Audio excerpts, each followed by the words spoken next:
You are watching Season 5 of the Fortnite Champion Series, or the FNCS, for Oceania, presented by the Australian Open. My name is Vandy, I'm going to be your host for today, and I'm joined by our awesome analysts. We've got Fallout and Timmy. Fallout, I love the outfit. I see that you pulled out all the stops for the finals. You already know it. Timmy didn't get the memo that it was party shirt Fridays on Saturdays. We're supposed to avoid the party shirt, mate. No, I'm just kidding. Looking too fresh, my man, Timmy. I am so excited, though, for day 2 of the finals here. This is our last 6 games, and truly, whoever is the best of the best, whoever can clutch up when it matters the most, whoever has ice in their veins will come out on top. And, Timmy, I know last season we had quite the shakeup in day 2. Yeah, definitely. We'll get into that more in a little bit. But yeah, I'm really excited. Any team can jump up. That's the awesome thing about the scoring format. So really excited to see these last 6 games here, Andy. Oh, same here. I mean, I love that we've got a 12-game format as well. So yesterday we kind of hit pause, and then today it's going to be all systems going because this is the final day. It's do or die. But Fallout, let's refresh everybody at home in terms of the tournament structure so far and the weeks that led up to it, because it's been 5 weeks in total. And of course, this is the finals, day number 2. So this is where it all happens.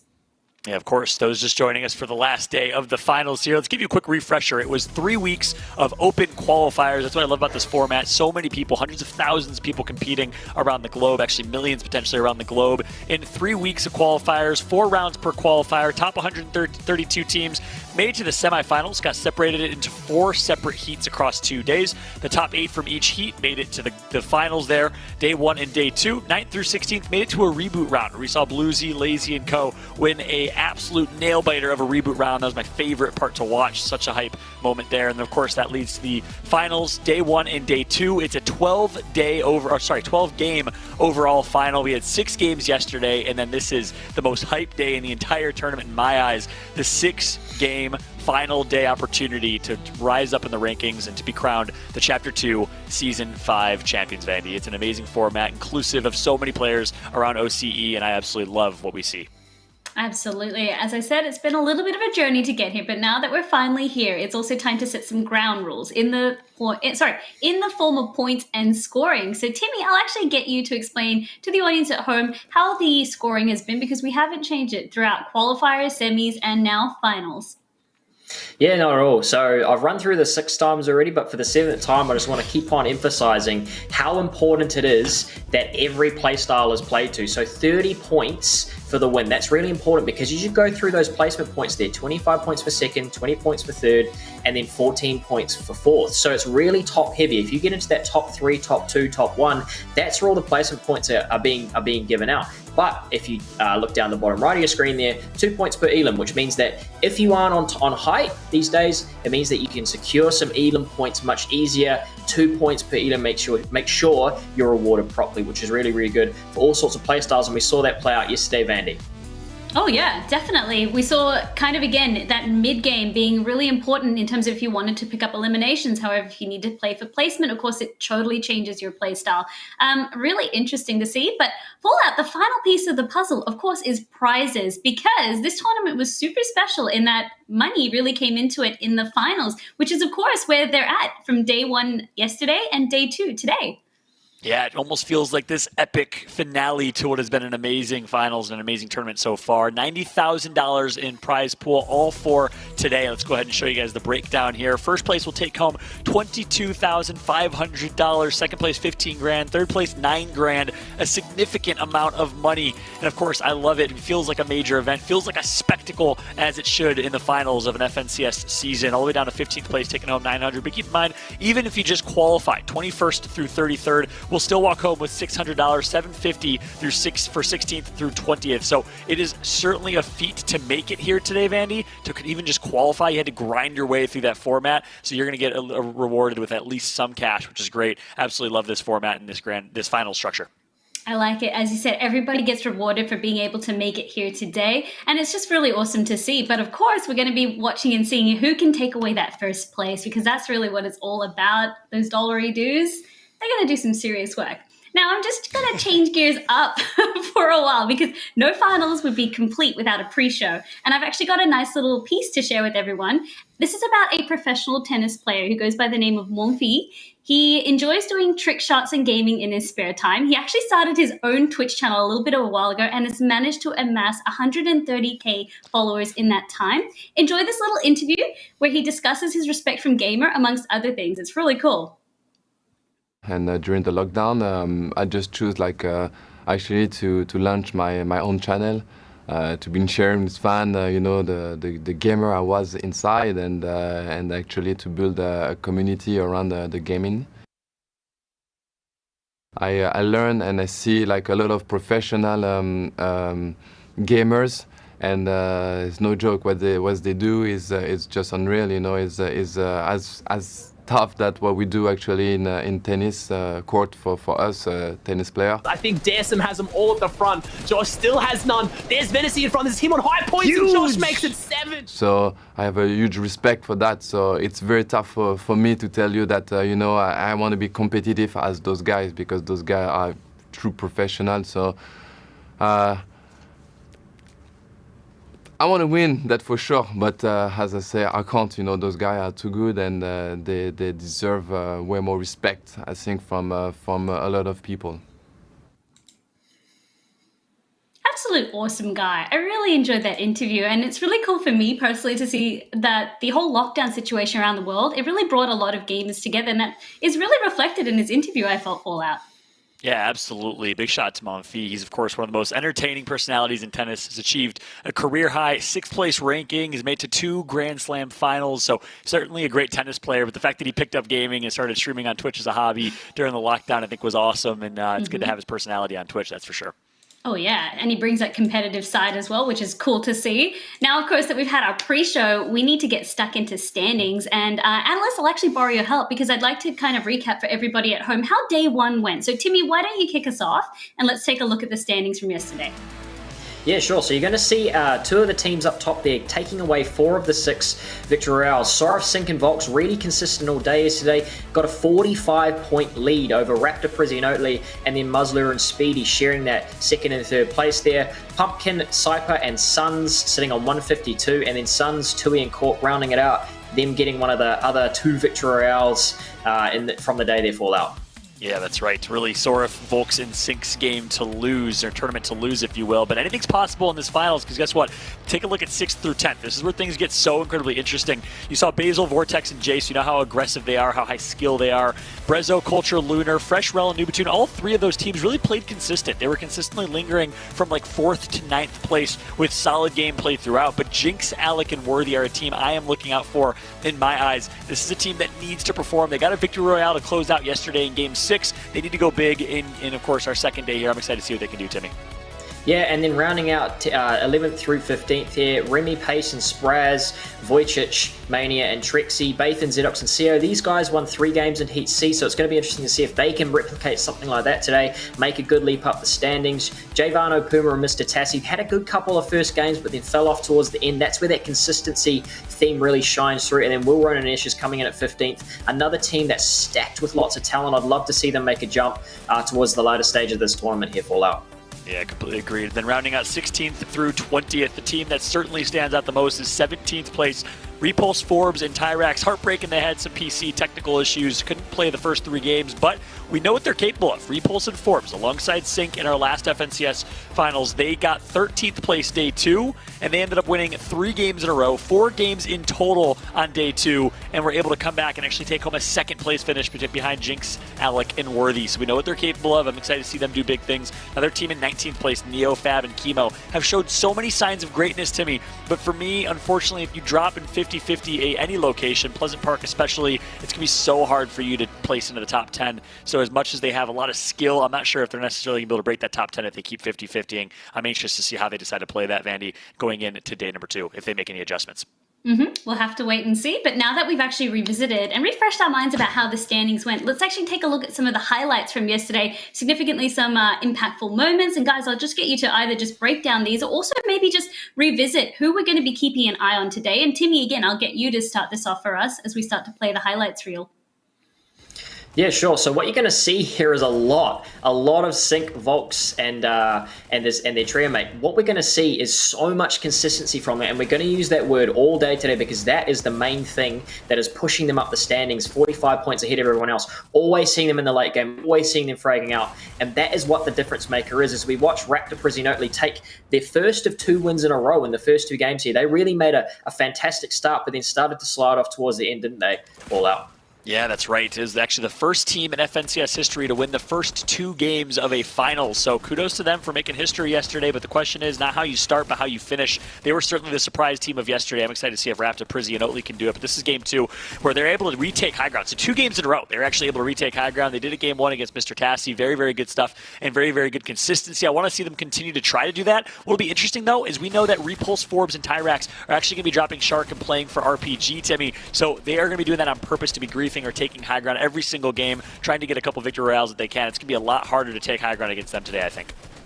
Yeah, definitely. So they've swapped drops with Tui's team down at Hydro, so they can really secure that RPG. And from there, we know how they play. We know how they won those 4 games from previous season. If they are able to do that or replicate that same form, the same form that they showed then, we're going to see a huge shakeup in the standings. Because you've got to remember, 30 points for the victory royale in this format, and then also 2 points per elim. I wouldn't put it past them to be dropping 12, 13. Elim wins here. And if they're able to do that, they're going to be able to secure a huge amount of points, but they've got to go through a bunch of good teams. We saw, Jinx, Alec, and Worthy have a rough day yesterday, but we're looking to see them change it up today. We've also got Sorf, Sink, and Volks, who won 2 games yesterday, Raptor, Prizzi, and Oatley, who won 2 games yesterday as well. There's lots of good teams to go through, but I think they're a team to watch out for today. Yeah, absolutely. I'm excited to see what they can do. They know they have to go big as they're currently sitting in 17th place. So they're going to be playing aggressive in the early game. They're going to be playing for high ground in the late game. It'll be interesting to see, absolutely, as we saw Sink, Sorf, and Volks. This is the second game that they're able to win. It's really just solid gameplay from them. Most consistency, and of course, 2 first-place finishes for them were huge. Fresh, Nubatun, and Rel always seemed to be alive in the late game. I don't think there was a game where they did not make it in at least the top 10, or one of them were kind of soloing and surviving. And then really this game here, Muzz, Speedy, and Looter, another big game that they needed to have. But again, consistency from them. Didn't necessarily have the best games 2 through 5, but I want to see more consistent first or second or third place finishes from Speedy, Looter, and Muzz. A really good mid-ground team that likes to play for high eliminations, Timmy. Yeah, and again, that idea of consistency really showing through there with Sorf, Sink, and Volks, always making those final 2 or 3, it seems. And, that's where the majority of those placement points have been doled out. As I said in the pre-show there, 20 points for third, 25 for second, and 30 for first. If it's that distribution is so huge towards the top end, if you're making those placements, you're going to get a lot of points. I love it. We're going to have to probably refer to consistency as the C word from here on out because you guys use it so much, but not really. It's just fun to see. But it is just so important. I mean, that's why you guys have been highlighting it. Even the casters have been highlighting it. With day 1 kind of significantly wrapped up, we've gone through the standings, we've gone through the highlights. I'd actually like to revisit the predictions that we had from yesterday. And I actually joked a little bit that it almost felt as though it was analysts versus casters. Timmy, remind everybody let's both of you remind everybody why you've chosen Muzz, Looter, and Speedy. Oh, we come back to the C word, consistency. I reckon Muzz, Looter, and Speedy really do have what it takes to be consistent across 12 games, and that is what's really important. If you're able to put games together game after game after game and get some decent points from them, that is where you start to rack up, towards that 200 points that we saw Sync, Volks, and Sorf hit yesterday fall out. Yeah, I completely agreed. I was so impressed by this team and what I saw from them in the qualifiers and their heats in the semifinals. Very, very impressive. Consistent gameplay, the word that will not be spoken. So I definitely do think we'll see more of that from them. However, they did get actually contested at Lazy Lake yesterday by Talon's team. So we'll see if that happens again. If they continue to get contested, it might be a little bit tough for them. We'll see what shakes out there. Meanwhile, Aussie with the Sync, Volks, and Sorf pick. Of course, Nostradamus himself. Aussie's able to predict the great story and great start for those 3. We'll see if they can continue with the same level of dominance they had yesterday. And then Jinx, Worthy, and Alec, they actually saw it in the replays. They won game number 6, and they have the 100% potential and opportunity to really, really heat up on day 2. We all know how clutch they are in clutch moments and opportune moments when they need to go big. Jinx, Worthy, and Alec are probably the best team that I would put my money on, so expect them to have a really, really solid game 2. I think that prediction is great from Monster there, Vandy. Oh, absolutely. I think as well, I'm going to have to unofficially champion Raptor, Frizzy, and Oatly. Of course, another squad that we've talked about but didn't get a prediction from yesterday. If we were, Prophets, maybe Timmy, we often joke that you are. It'd be cool to see their name up on, but I'll champion them, so don't worry. Anyway, that's enough. Hear it from the analyst desk. We've kind of wrapped up everything quite nicely. I'm actually really keen to hear from our casters, Aussie Antics and Monster, as we set up for game number 1 of day number 2 of the finals. Let's go. Thank you so much, Vandy. I appreciate it. You guys wrapped it up perfectly. We have a big day ahead of us. We have the big names on top. My prediction, I'm very proud of it, but they can't run away with it just yet. We saw yesterday in game number 6, MDF, your team showed back up. They're ready to pop off. They won game 6. Can they do it here with the final 6 games of the finals? I don't know. I think they can. Yeah, no, anything's possible. And the thing is, like, they're landing dirty docks, right? Great draw spot. We saw the counterpart on NA. Reverse 2K, Mirror on Day, the previous FNCS champions. Yep. They had a phenomenal day out of dirty docks. The OCE side of things, Jinx, Alex, and Word, they have a little bit of a struggle. So it's not the draw spot, right? It's clearly the players. They need to come together, need to glue together, and then pop off. And the way that they closed out game 6 is just a little taste of what they can bring to today. So I'm hoping they're feeling better. I'm hoping we get the best of them. I mean, I think so as well. We saw Anasa's team on EU. They're in 4th place. So Dirty Dogs really has that potential as a drop spot. And Jinx, Alec, and Worthy definitely have the potential as players. I don't need to say potential. They've already proven it. They've just got to back up that they're still on top. And I know I even saw Jinx take the socials. This might be the first FNCS we see the Jinx could potentially win or play where he's not going to be streaming the finals. So they're really taking things seriously. They're stepping it up a notch. We know we've seen, again, on socials, a little bit of a shift up in the drop spots. We've seen Repulse talking about how he's going Hydro Dam, giving Tui's team the ultimatum to either leave drops, maybe switch it over to Misty, or they're going to get dropped on by Repulse because they want to have the same legendary run they had in game 2 last FNCS, day 2, where they won 4 of their 6 games. So I don't know. We're going to have to kick off game number 1, game number 7, technically. Game number 1 of day 2 of the OCE FNCS finals to see who can walk away with this one, because there is about a 50-point difference right now from 1st till 2nd. So if we see Sora, Volks, and Sync have a big game 1 here, I don't think it's going to wrap it up, but everyone's playing catch up already. Yeah, definitely, man. A 50-point gap is nothing to overlook. You're talking about a victory royale, and I can't do the math right now, but a lot of eliminations, all right? 20 points worth of eliminations to be exact. So there's a whole bunch of catch-up to be played here. Like you mentioned, the first elim, though, of the evening here. We got Reckless. Gonna find a little something right here on the draw spot. Caddy's Corner is hot on NA. It's hot on OCE right now. It looks like a back and forth. The first 2 points for this team here. This would be interesting. This is your reboot round team as well. They had a decent performance yesterday, especially for a reboot round team. We've seen this FNCS, actually, if you run the statistics, reboot round teams are performing far better than in previous FNCS. We actually saw in Middle East the reboot round team win a game, so it'd be interesting to see if Reckless team can do it here today. That looks like the second knock right now. 3v1 situation. Midnight, the only player remaining up on that high ground. We saw how many issues Tecmar's team specifically had against Escher's and Ronin's team over at Retail Row. Looking like they're going caddy corners. Reckless team, 3 eliminations on the board over a caddy. That is huge. And looking at that map on the left, I talked about a little swap up. We have Cork, Suns, and Tui in 5th place after yesterday. Switching it up, going Misty Meadows with Repulse's team now going Hydro Dam. We talked about in the pre-show, Monster. That is the definition of alpha, saying, hey man, we need 6 huge games here. We want the RPG. We're going to fight for it, or you're going to leave it. We leave it up to you.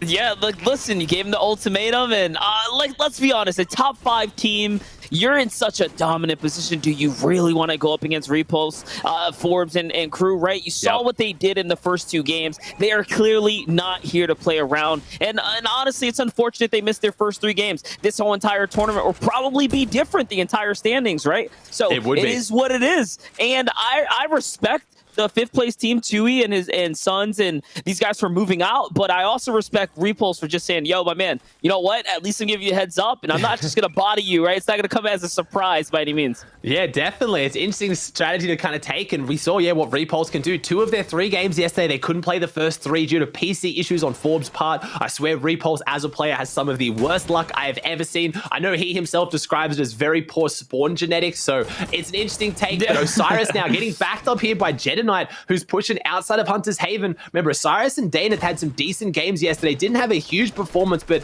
a team that really could, I think, could take a victory out, at least one today out of the 6 if they perform. But something's gone wrong here. Skids has gone down. Jedi Knight really not getting this elimination easily. Jared the Goat, also known as Talon, getting straight into Osiris's box, takes him down there, hits the dance as well. I don't know if I've seen Talon a single time this weekend take someone down and not dance on them. Yeah, you know, it's a little salt in the wound there, especially when you're playing close to the drop spots, these early game instances. You got to do it, right? You got to do it. It's worth putting it out there. It's worth throwing the mental off for the opponents. And you know what, Ozzy? I think it's worth mentioning, and just to break down for the viewers at home, why the points might look differently this time around. Yeah, for sure. They're displaying their points today. So on the in-game kind of point systems, you're seeing BMP, Cripper, and Rip. They're not on 0 points. That's just today. If you go into Fortnite, you go to the Compete tab, there will be a cumulative leaderboard of the 2 days. Obviously, us and the analysts will keep you up to date. We'll be breaking it down as well. But just for in-game Fortnite, it's only going to display their points in today's 6 games, not including yesterday's as well. So if you're tuning in and you're thinking, hey, how is this team on 0 points? Right now, it is a fresh slate as far as today goes. Everyone's displaying as 0 points. But as we know, some of them have upwards of 200 plus points here on the board when you're looking at Sorf, Volks, and Sync, and perfect time to fly that in. In case you guys aren't up to date, this is the same format we've been seeing in the round 4s of the qualifying weeks, and the same as Heats, where victory royales are worth 30 points, half of those placement points coming for 3rd, 2nd, and 1st, and then each elimination is worth 2, and you start getting those single placement points from 17th to 4th place. So we've talked about it. They coin as the C word, the consistency monster. That's what today is going to be about, because that leaderboard shows it there. There is a big jump between 2nd and 1st. Yeah, man. 50 points, that 50 point to 40 point gap or so. Like it's a big gap. It's something that these guys are gonna have to make up for. And you know what? The race is not over though. You have Raptor, Prizzy, and Oli here right on the heels. Muzz, Looter, and of course Speedy just behind them. And honestly, all the way down to about 6th place, realistically anything can happen. It's up to the 1st place team to not mess up. And when you come into day 2, when you get to sleep, well with a nice lead overnight, I think it's harder the second day.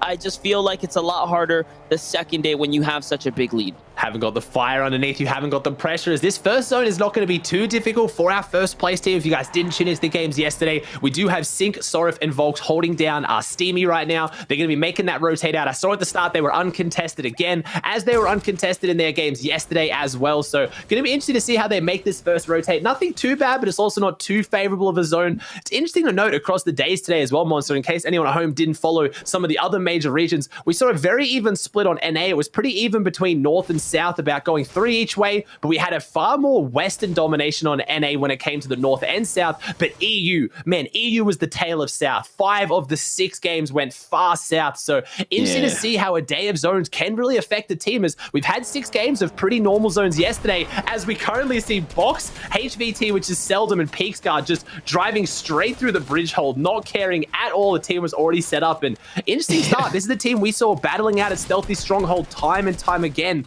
looking like maybe uncontested here today, Monster. No. We saw the MG team rotating out. So however it all started off, MG, there they are. They're right there on the river. So they're definitely rotating out. They're all coming out of the same area. At least this time, they're taking the fight into the new zone. But still, I just have to say, HVT best player, he has made some interesting plays throughout the last 2 days of Fortnite.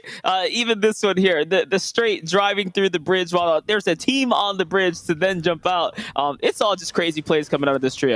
They didn't take too much damage for, honestly. I respect this one. And like you said, at least they're taking it into the next zone before they start to break these fights down, because, yesterday was Stealthy Stronghold. I'm pretty sure that map would have had to have been memed, or there was a screenshot taken by someone, I guarantee it. A team just so far from zone fighting in Stealthy Stronghold. As here they are. They're going to break out a fight on the bridge now as well. Looks like it's onto a different team. It's onto Chemo here. It's the ESC boys. So I don't know why they've picked this team to now jump onto here. This isn't the Stealthy Stronghold team, but because they quick rotated out of Stealthy, I guess they don't have their Storm Surge, and this is how they want to get it. I'm not sure. This team is really playing upset for so many other big teams here who are, a bit higher up on the leaderboard trying to play their game out, and they just have Box, Zelda, and Peaks just landing on their head, wanting to take these huge risky engagements with so many eyes on them. The rest of the lobby is looking at them right now. Yeah, definitely. On the other side, we saw Sunswick, and it looks like Fab's going to be granted with the first elim of the day here for his trio. And there it is. He will be able to get the thirst here shortly. Siphon's going to be much warranted. And yes, he does pick that up as well. At least this player has some minis to play off of, so that's very nice. On the other side, though, Sunswick gets punished from a sniper shot, it looks like. Possibly on the other side. Hard Worker has to play a little defense. They get the res up there, too. So a bit of a messy scrap right here. It's a three-way battle, all of which each team looking at one another. And both sides face casualties. Yeah, and this bridge fight's looking a little bit rough. We now have Basil, Vortex, and Jace, a team that was performing well yesterday. They were doing well. They were doing solid things. Can really have that big jump up today. They're just outside the top 5 in 6th place, but a team that I could easily see taking at least one of the 6 wins today, potentially more. They did phenomenal things in the qualifying weeks and the heats. So it's a team that's trying to rotate against. Like, you look at this map right now. Once you get past that bridge, you're kind of clean sailing for so much further as everyone is set up on that far north side to hold each other for their Storm Surge. Also got some big clustering of people around Slurpee right now, around Hunter's Haven. People trying to set up on those big mountain areas. One of those teams being Jinx, Alec, and Worthy. As Sunswick, it looks like Sunswick is up back now. So Cypher and Pumpkin still trying to get some damage into this one as well. As we get a now southwestern zone pull right into Slurpee, which is going to favor teams like Muzz, Speedy, and Looter, and Oatly, Raptor, and Prizzy, who are already in there. So 2 of our teams in the top 3 are already in the next zone. So as long as Volks' team's not too far behind, this should be an interesting endgame. Yeah, big for Fresh Rel and Ubatoon as well, who are in 8th. They're another one of the only teams, actually, they're the bottom-most team with a triple digit. So still, count them into this conversation, count them into doing something big and taking home a big placement spot by the end of this whole thing.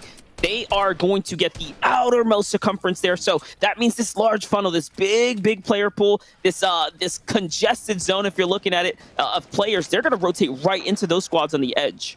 And here it is. Repulse, Tyrax, and Forbes have found Me Sports team here. There's a team that came top 4 in their qualifying week. It was arguably the easiest week of the qualifiers, but still a team to be expecting big things from here today as Ice gets absolutely beamed up. The RPG comes out. This is why Repulse, Tyrax, and Forbes wanted this RPG so they could apply not just that end-game pressure, but this mid-game pressure as well, as Soul is running for the hills. I think it's not the first time we've seen Me Sports team on the unfortunate receiving end of Repulse's ridiculous aggression. They're going to chase him down. I don't think they're going to try and let him get away, or at least they're going to burn through a bit of his mats, covering him off. They'll take 2 of the 3. I don't know if they'll camp the cards, but that's already now looking like it's about to be 4 points on the board for this team before they even get into the end game. Still 5 rockets in the RPG, blue charge shotgun, and legendary heavy assault rifle. I mean, if they can do it again, 4 out of 6 monster. I don't know if Repulse and Forbes can do it. Listen, I've been rooting for them week after week, and you know what? They put up good gameplay. They keep it exciting for us here on the Caster's Desk. So I'm not gonna push them down for taking all the fights in the world. The RPG now, we're gonna watch them put it to good use. But we know what's the worst, the poison to that team right there is the fact that they push a lot of teams, and eventually teams tend to bite back. Yeah, it's always that we've talked about. It's that kind of caveat of that mid-game fight, that one too many. You can't take it away from them because it's usually those extra fights they push that a normal player wouldn't that gets them into the high up on the leaderboard, but it's usually that one extra fight right around that 3rd to 4th zone that usually does cost them if they're going to have a rough game. I talked about it yesterday in their game number 6. They took one fight that I thought was a bit questionable, and they ended up having, I don't want to say their worst game of the day because they did only play 3 games. They had 2 phenomenal performances in game 4 and 5, and then game 6 fell a bit short as Cypher's team cleans up another person. We get to see Machu's team on the high ground, and we see Fresh Rel and Ubatoon down below. They also came back yesterday with a big game to try and jump themselves back up the leaderboard. But again, Fresh Rel and Ubatoon's a team that has big pressure on them to keep it going because they went big in the middle of yesterday's tournament, then fell off a little bit again. So I want to see if they can jump up there in 8th place right now. Yeah, and by fell off, 13th, 11th in those final games. Close. 22, 23 minutes alive, just so close to breaking into top 10. Almost had all the pieces coming together, but we just kept finding that it was Fresh who was up by himself in those end games. So whatever was going on with Ubatoon and Rel just kind of falling out early, it kept happening round after round. So hopefully Fresh has his boys on his back today, and everyone can work together and make a big end game with one another. Here's Jinx and the team, though. Jinx is going to get knocked right now, so they're actually picking up his body and trying to bring him back. It's Bresso, Culture, and Lunar on the other side of the wall. This is dangerous. Scary. This is very dangerous. I think Worthy's going to try and go for the revive. Alec going to try and hold this team back and hold them back. He does. Alec turns around, gets the big knock, knocks him off. Never mind. Worthy's not going for the revive here. Alec is holding this team off right now, putting the team on his back. His Culture's going to go for the revive. They're now trading revives. Worthy's going to just use that legendary assault rifle to spray them back, put out the pressure, and man, that's what you want. Jinx almost cost this team massive here in game number number 7, game number 1 of day 2. But Alec just stepping out with that right-hand peak, as we've been calling it, Monster, the big boy tack, the epic variant. It does hit so hard if you hit your headshots, and looks like they've kind of, man, that looks scary. Yeah, I saw Volks get knocked there in the feed too by Remy, and Remy's going to catch the full finish there. So all of a sudden, other big names falling down right now. Yeah, that is incredibly scary for our first place team. Good for the storylines, good for the leaderboard if that's what you're aiming for as well, because that's the team to run away with it right now. So it looks like Sorif and Sink are still up here. Not sure what happened to Volks. Maybe on the end of a snipe. Remy's team has been known to have a very solid sniper on their team, so not entirely sure if they're able to capitalize on that one. As you see, Mr. Tazzy, I believe that's below the Storm Surge. 4 players here have to go down before Storm Surge is no longer going to be active. No, it wasn't Tazzy. Tazzy's 200 above, so it's a player below them or above them is getting hit with the surge right now, and DJ's team looks like they're firing in as well. I think they've found which player it is and which team it is, because that is a very free elimination if you can just get a single tag and let Storm Surge do the rest. Yeah, John's going to find a knock there as well. He's going to be going down. I saw in the feed there, who was it there for a second? Oh, Cork from our 5th place to 5th place team of QB and Sons. He found himself a little elim as well. So good on the 5th place team. That's a team that I really want to keep an eye on, because you know, they were pushed out of their draw spot. So interestingly enough, it will be very cool to see if whether or not they can pull some big plays now that their loadout's really been effective, right? We're talking about how Repulse has gained a power weapon, but the team that's lost it too, that heavily plays into what they prepared for up until this point. And I mean, they've got Misty Meadows, so they're not getting a shambles drop in exchange. They did swap it up. The gold in the Misty Meadows still gives them a fair bit of loot. But yes, it is in the RPG, and Tui's team has been practicing with that RPG. That's their playstyle, as we see an unfortunately not great start here to day number 2 for Jarlan and Zora. 0 points on the board so far. Squeak's the last one alive. It might have potentially been this team that was getting hit with the Storm Surge, having a rough time rotating out of Sweaty Sands. And it's sad to see from, again, a team that has such a competitive pedigree, but hasn't shown up here on the weekend. I was talking to Jarlan before this weekend started. He just said that their preparation hasn't quite been there, so they're trying their best, but at the end of the day, they're really going to focus up for the next FNCS, which is never a great spot to be. You don't want to count out one before you've even finished it, but I also like the understanding there. They're not just going to rest on just kind of blaming the game or something. They just know they didn't do the preparation, so when it comes to the big stage, it's always difficult if the prep wasn't there. Yeah, for sure. And let's not forget, you know, just outside of just taking first place, winning that AXA champion, you know, top 3, man. Top 3 gets to get invited to the next major, to the next FNCS finals. So, you know, Epic laying out the roadmap, showing how many more finals we have in front of us. You want to be a part of that top 3, man. Imagine locking yourself in for the next big final. So much pressure off of your shoulders. I mean, that in alone, it's worth its weight in diamonds.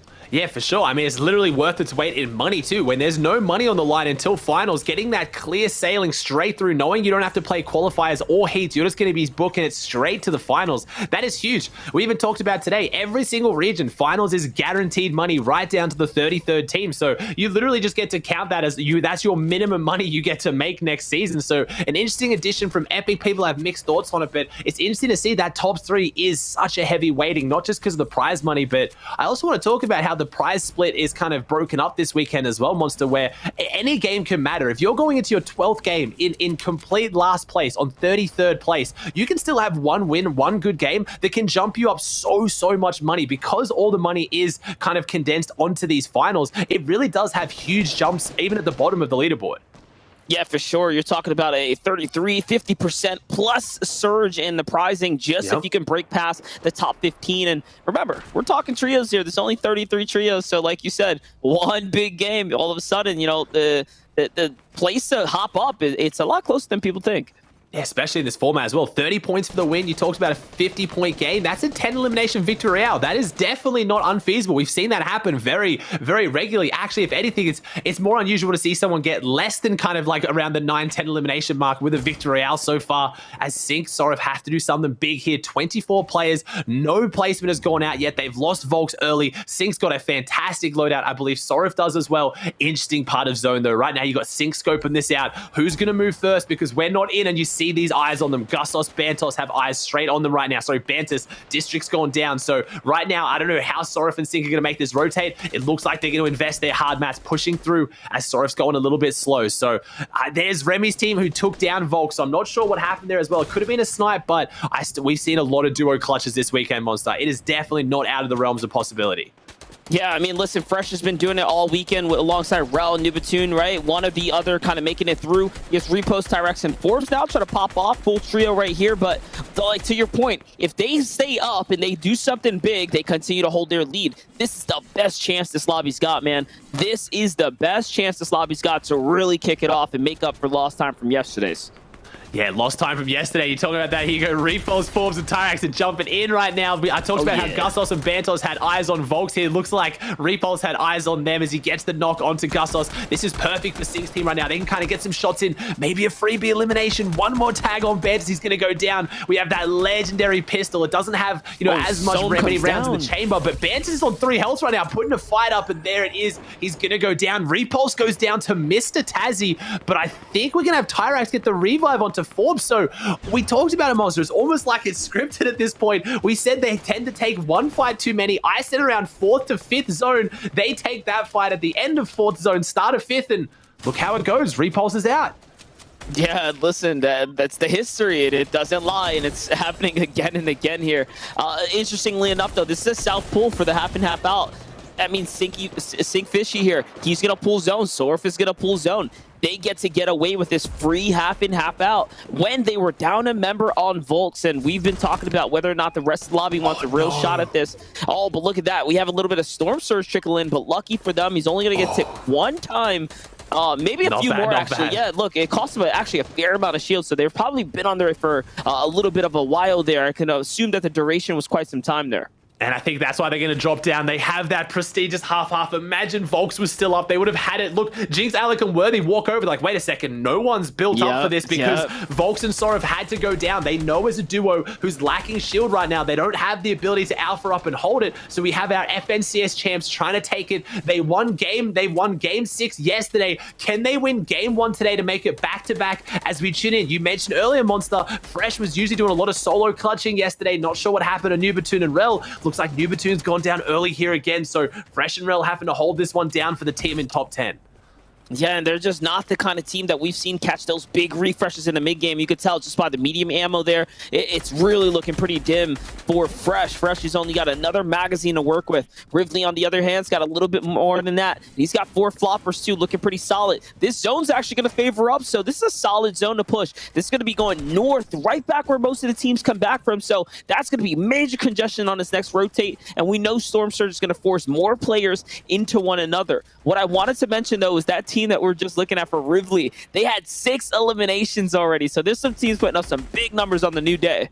Yeah, Rivley, Clean, and Apolox have been fragging out here as Bathan, Zedox, and Sire. I talked about how they didn't have exactly the best weekend before this. They're looking like they're putting up a big game here on the high ground. Got those 10 cabbages in the back pocket as well, trying to tarp out a little bit. I want to think, I've got to imagine right now that Jinx, Alec, and Worthy on that opposite height have eyes on it. They haven't completely given it up. They've dropped down a little bit to go for the rotate. They're not stupid enough just to completely alpha it, but look at them. They're tarping across. The battle line has been set. The line in the sand. Everyone's on low ground, and these two trios on the high ground are just squaring up against each other, building these long tarps out. Who's going to be able to hold on to it because they're both rushing the zone and they're applying the pressure. They don't want to build too far ahead because they've got to keep applying that pressure with the AR to make sure they don't focus them out. But I did see Speedy, Luda, and Muzz lurking beneath on that one as Sorif goes down in the feed, and I don't know if Sync is still alive. First place might be out here in game number 1, Monster. This is going to make the leaderboard so much closer at the top.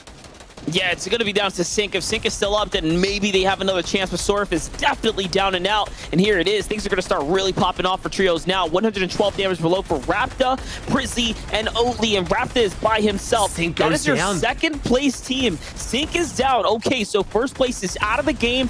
Big placement points hasn't even been divvied out yet. We're not even at top 15, but hey, Rapta's got the angles here. He's finding those free elims. Raptor just got 2 eliminations. That's 4 points here. So I was going to say our second place team is down to a solo. Our first place team is out. It's all down to Muzz, Luda, and Speedy to jump up from 3rd. But Raptor's like, hey, man, I'm a solo, but I'm still putting up points here. He's jumped inside placement points too now. He's just picked up 3 placement points for getting from 17th to 14th. Make that 4. Raptor, we talked about how yesterday Oatly was pulling off the solo clutches and Prizzy was the one dropping 8, 9 elimination games by himself. We didn't get to talk too much about Raptor, so it looks like Raptor wants to show up here and prove his worth in this trio as well. As I talk about worth, Worthy goes down in the feed and Muzz picks up Pumpkin, which is a conversion from 3rd place onto 4th. So, man, the top of the leaderboard right now, Monster, everything is happening.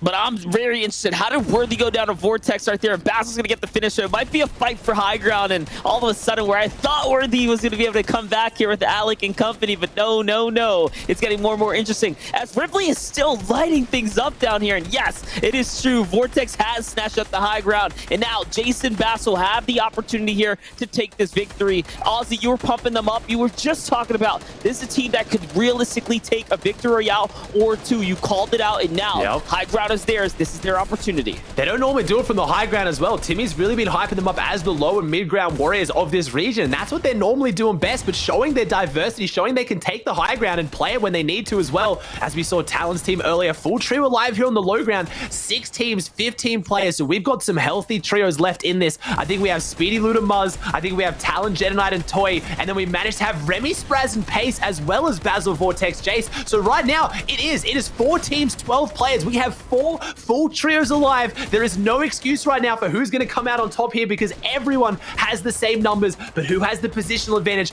Who has the loot advantage as everyone is scrambling up this small hill? Luda, Speedy, and Muzz on the low ground. 4 splashes. They haven't got exactly the big weapons we're used to seeing, but they've got the big eliminations. 5 on the board so far as Speedy's just trying to find this one through. Vortex's team, only 3 on the high ground though, Monster. Yeah, definitely. And listen, everyone was shielded up coming into this, so this is very much a neck-and-neck battle. It's a race, if you will, for this first place slot right now. No, Looter, Muzz, and Speedy choking a bit there on some of the edits, and it's going to hold them back. But again, it might just be looking like a good old-fashioned 3v3+1 here coming into this final fight.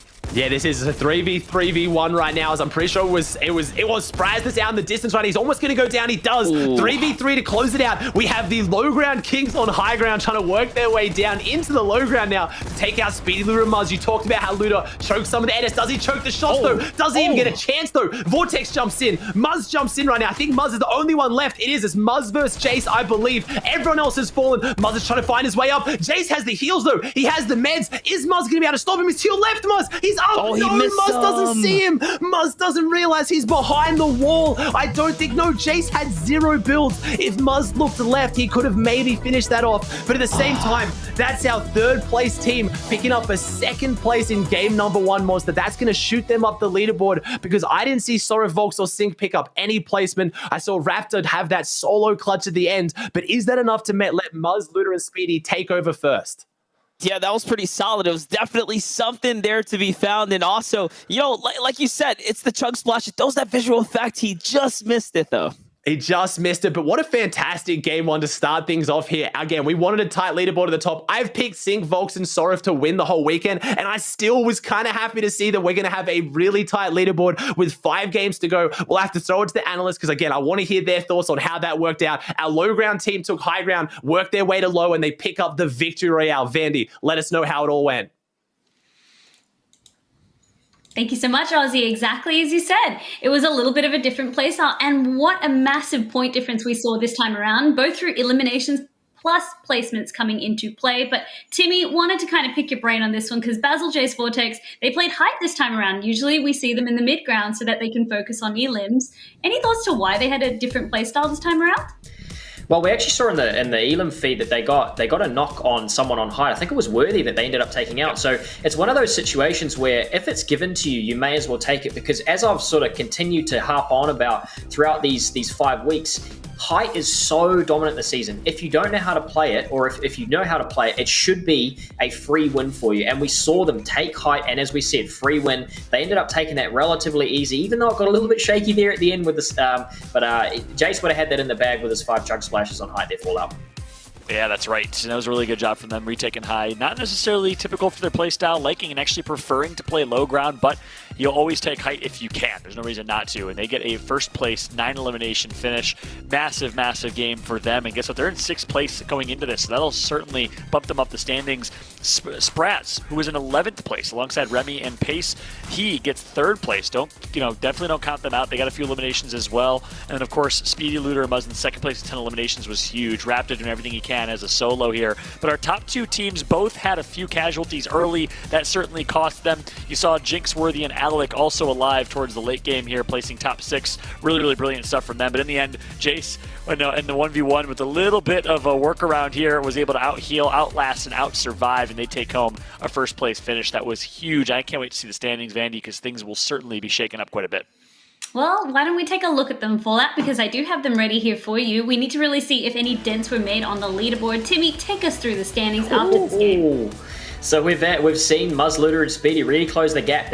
That's, I think they only had a 4-point game there, Fallout. From memory, they were on 203 before this, Sora, Fox, and Sync. So a 4-point game they need, and this is the game that Muzzluder and Speedy really need to continue to put together. That was a 10 elim second, a 45-point game that they've managed to catch up there. Basil, Jason, Vortex managed to jump up as well into third. Raptor, Oatley, and Prizzy slide down slightly into fourth, and rounding out our top 5, we've got Pumpkin, Cyper, and Suns, but that game was all about Muzzluder and Speeders to make that real good jump up to the top 5 there, Fallout. Yeah, that makes things interesting. Certainly no longer as top heavy. Meanwhile, 6th through 10th place, Jinx, Alec, and Worthy, despite a solid game, they actually stay where they are at. They stay put in 9th place. Brezzo, Culture, and Lunar, same thing. Fresh Roll and Nubitude bounce up a little bit. And then, of course, we have Suns, Tui, and Cork in 6th place overall. And there you go. We said it. Spraz getting 3rd place. That was enough place points to put them in the top 10. Remy, Pace, and Spraz round out our top 10 there, Timmy, as we take a look at 11. Yeah, and one thing I want to continue stressing, 45 points for that game from Muzzler and Speedy shows one good game is enough to really bump you up the standings, isn't it? So these teams down here, 11th through 15th, even moving on through 16th through 20th, if you have a really decent game, it's enough to bump you up. And remember, everyone here gets money, but the distributions of money do change across, different placements. So one good game could bump you from, 600 to 750 or even 750 to 900. So it's really worth continuing to put your best into the games. As we round out our top 20 here, we see Jay Varno, Puma, and Mr. Tassi, Wojciech, Mania, and Trixie, and then of course down there in 20th, Arrest, Lucas, and Cynical Fallout.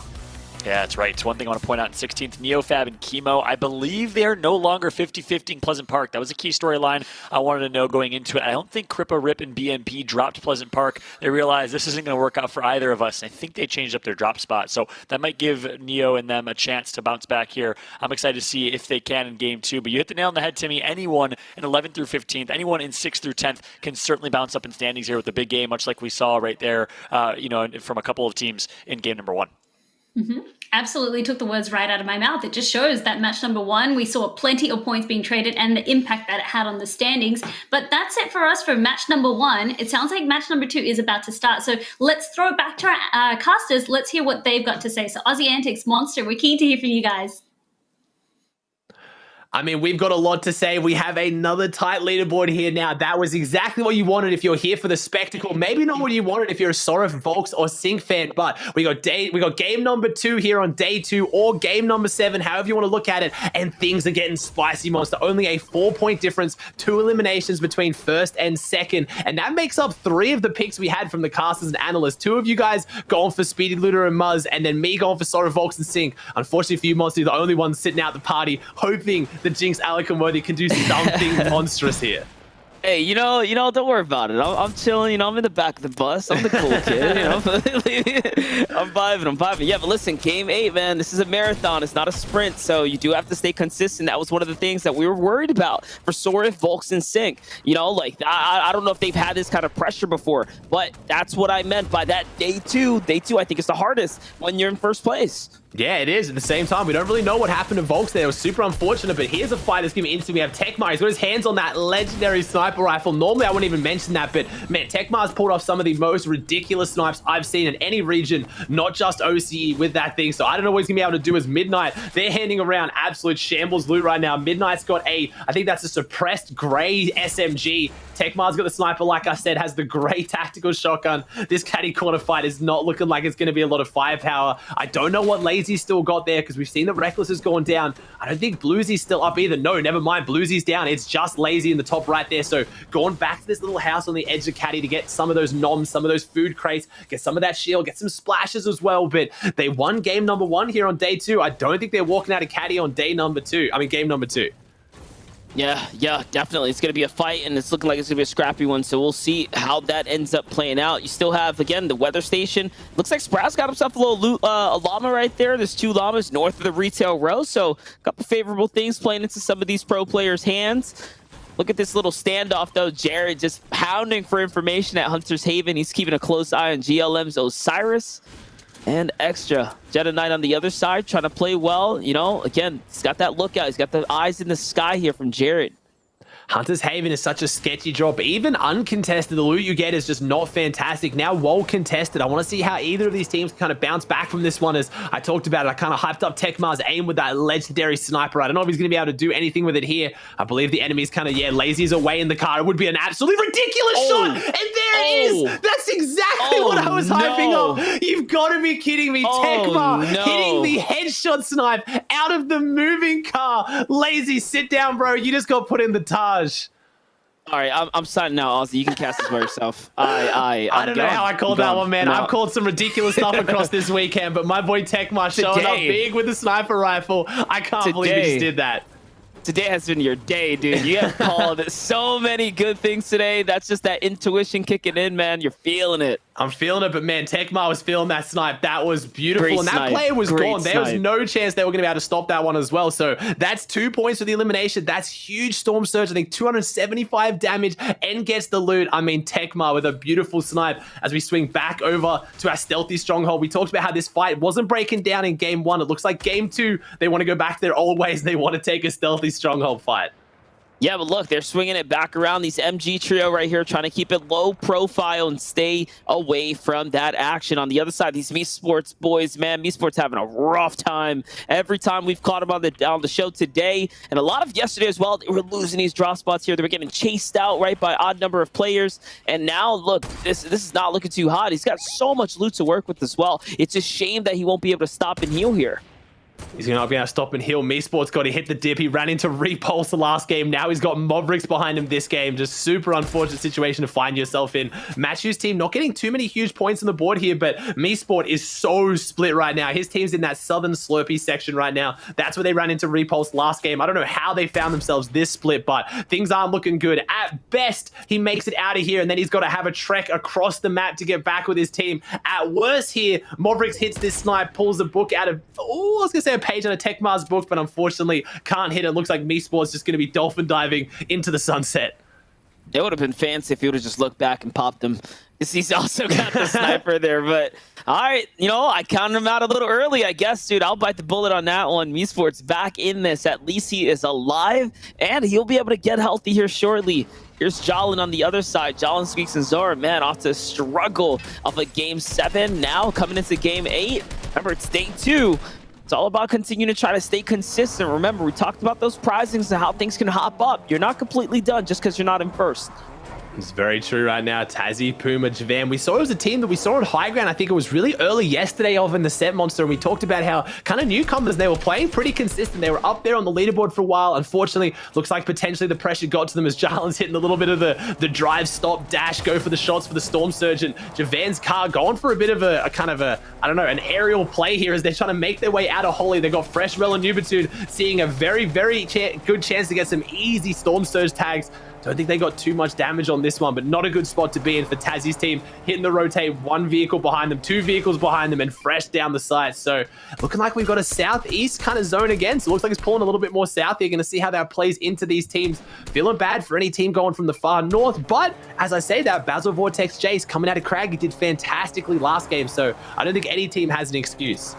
I'm very curious about some of these rotates, though. These guys are pushing like directly into congested side, not like trying to just get to the zone, and figure this not things out inside of it. Instead, they're playing to the congested outskirts. They want to take on those engagements. They want to cut off those paths of rotates of other players that are going to have to move in. So interesting strats all overall. Interesting strats overall. We've got two of the GLM boys, Daneth and Osiris. We've got Furious Skits here set up on the hill, and this is always a hill that's going to be battled for as well. Everyone trying to get those engagements, trying to find those sidelines for the tags, as is Brezzo, Culture, and Luna beneath this one. A team with a lot of pressure on them. Like we said, we got the Australian Open taking the broadcast this year. Brezzo, our last AO winner, was a solo event. Trying to see what he can do in trios here, playing with Culture as he's played this whole season with, picking up Luna in the last week of the qualifiers. They managed to step up and qualify with him. Unfortunately, not having the success they were hoping for here in the finals. Again, we still got a few more games as Coliseum, a spot that's actually was pretty quiet in most of the regions today, Monster. I was going to say surprisingly quiet here on OCE. Didn't see much action out of here for EU and NA either. It's just, I guess maybe with the zone pools, I'm not entirely sure. Yeah, we didn't get actually a single shot in NA of the Coliseum. That's kind of interesting. I didn't realize it until you brought it up. But yeah, no battles, uncontested, no big teams pulling up on it. At least on the other regions we're covering today, but it looks a little different here. Sayo and his trio is looking very good. 21 points coming into the brand new day. The fresh start, it's solid. Raptor, Oatly, and Prizzy here, though. 14 points, you know. We kind of counted them out a little early, just being that they were down a member. But, hey, squeezing away whatever they could, it's not too bad. Oh, Mania's team. I'm pretty sure Mania just found himself on the receiving end of another headshot snipe here. It's really breaking open these fights, really closing them out. And Mania was a team that performed insanely well in the heats. I don't want to say surprising anyone, but really had a dominant performance. Unfortunately now, fallen just short here. I don't know if they're going to be able to win this one out. Zedox, Bathan, and Sayo are in there as well. And it looks like it's the full trio wipe on the horizon. Just going to do that last bit of damage to Trexie, or the Storm's probably going to do it as well. Trexie got no time to heal here. And I don't know if they're going to be able to close this one out as quick as they need to, though, because they're pretty far from Storm. Yeah, but the stand here, they will be able to make up for lost time, no doubt about it. If he gets bounced back, he's going to get punished a few times. Oh, and he goes down. Yeah, that's going to hurt a little bit. That's going to dig into the clock and really start to cost him a fair amount. But Sayo's says Sio's got the 3 med kits. He's got enough to take care of the whole trio here, so they'll be good to go. Vuj on the other side, though, I think he's got a reboot card, and he's looking at, oh, he's trying to play super cheeky. Oh, I thought he was going to sit back there. I was like, he's going to sit there? Okay, potentially. Could maybe go for 2 med kits as well, but I like this more, kind of hitting the rotate. And man, look at this. We're looking like an OCE map right now. I'm looking at the far north on the lake, just beneath Pleasant Park and the river. We got 2 full teams engaging. We got Upper Locks in Pleasant. We got this team now north of Coliseum. Guys, the zone is far south. It's on Misty Meadows. You guys have got to start moving. What are you doing? This is FNCS Finals. I've said it yesterday. It's not an arena game. Get to the next zone.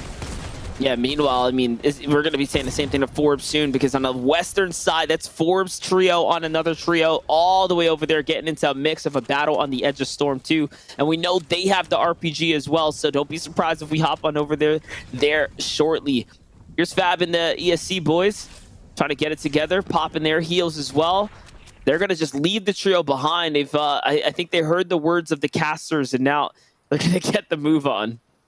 Looking to get the move on, and that's what you got to do. You got to hit the dip, because, I mean, when you talk about a Repulse's team, at least when they take those fights, they end them quickly. A lot of these teams are really stalling it out. You got to have the confidence. If you're going to fight someone in Storm, you're pretty much putting a timer that you're going to close out this fight in 30 seconds, 1 minute flat max. As Cyper, Sunswick, and Pumpkin, they had a solid game 1. Nothing too crazy, but very, very solid for a team that's up there in the top 5 right now. And I think one of the teams that we probably spent the least amount talking about for this top finish, and it's because they're kind of just a very, very solid team. They've been around for a long time. Cyper has been around since before competitive was even really a massive thing in OCE, going back to the skirmish day, to the original squad scrims, where we saw teams like Twin Sanity, the Twins playing with Fresh and Hershicles. So really going back to the very beginning. So I'd love to see Cyper have a huge performance here and hold on to this one. As you talked about, another potential Storm fighter. No, we talk about competitive veterans. We have Jarlan in this fight with Tyrax, Repulse, and Forbes. This is going to be an interesting 3v3. This means everything for one of these teams, and Jarlan, Squeaks, and Zora,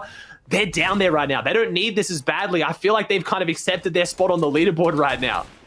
Yeah, for sure. And listen, you know, it's the reason why it's taking this long, man. Now I understand. We know Repulse's trios tend to end their fights quickly, but not when you're fighting a top, not a top trio like this, right? You have to put respect on it. This is like a zone war ×2, except now, you know, it's not going too well for Repulse and crew, and they're going to be giving up they're trading hands with the RPG here shortly. And that's going to be a huge way for them to take this one out. Repulse, they said it. They're going to go big or go home. And honestly, I respect the commitment to that. But at the same time, I feel like they're jumping the gun a little bit, playing a little bit emotional, playing just that bit too aggressive. Again, with Repulse's team, I don't normally like to say that because that aggression is why they are who they are. And it's why it works so well. But they're taking these fights they just don't need to take. I feel like they're forcing one or two too many fights here. And again, Squeaks, Jarlin, and Zora, I talked about how Jarlin mentioned they didn't come into this with the preparation. They still came into it with the mechanics, though. These are 3 solid fighters, and that's what you're seeing. They just match Repulse's team punch for punch, blow for blow, and Forbes is hitting him with the L right now as he goes down 2-1, and he's out of there. Repulse's team has fallen to Squeaks, Zora, and Jarlin. First 6 points on the board, Monster, and you do it by taking down I won't even say arguably the best fighting team, unarguably the best fighting team in OCE right now. That's fantastic for them, but how's this game going to go? They're deep in Storm.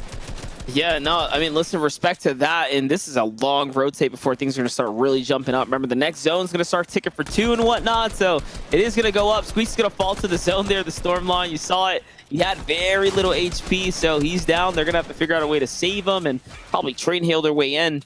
Aspect, Nep, and Krypton here on the other side, though, trying to fight their way through down below the Storm Surge, looking for the blows. They're not going to find any. Remy and Spraz on the other side. Remy and Spraz, I'm not really too sure where they stand on the leaderboard, but I know they're somewhere in the middle of the pack right here. And they had a great last game, so it's got to be something big for them to really set them up. This fight means a lot for this trio. Yeah, they're top 10 right now. They're sitting in 10th place exactly on 95 points total. That was the start of this game, though, and they're racking up some eliminations here. They're starting to push towards that placement threshold, but this is a stacker of a game right now, Monster. We have 77 players alive, 29 teams here. Nep on the back foot, only 144 above. Pace's team, if you flip that, they're 1,122 above with only 1 elimination, so they have been active in this lobby, looking to push through and try to make that 2 eliminations on the board. Nep's just dropping on. He's holding down by the skin of his teeth here. Is Cynical also above, trying to get some shots in right now. Nep, I'm sorry, mate. I just don't know. Raptor and Oatly are down. They just fell. There goes the finish. Uh-oh.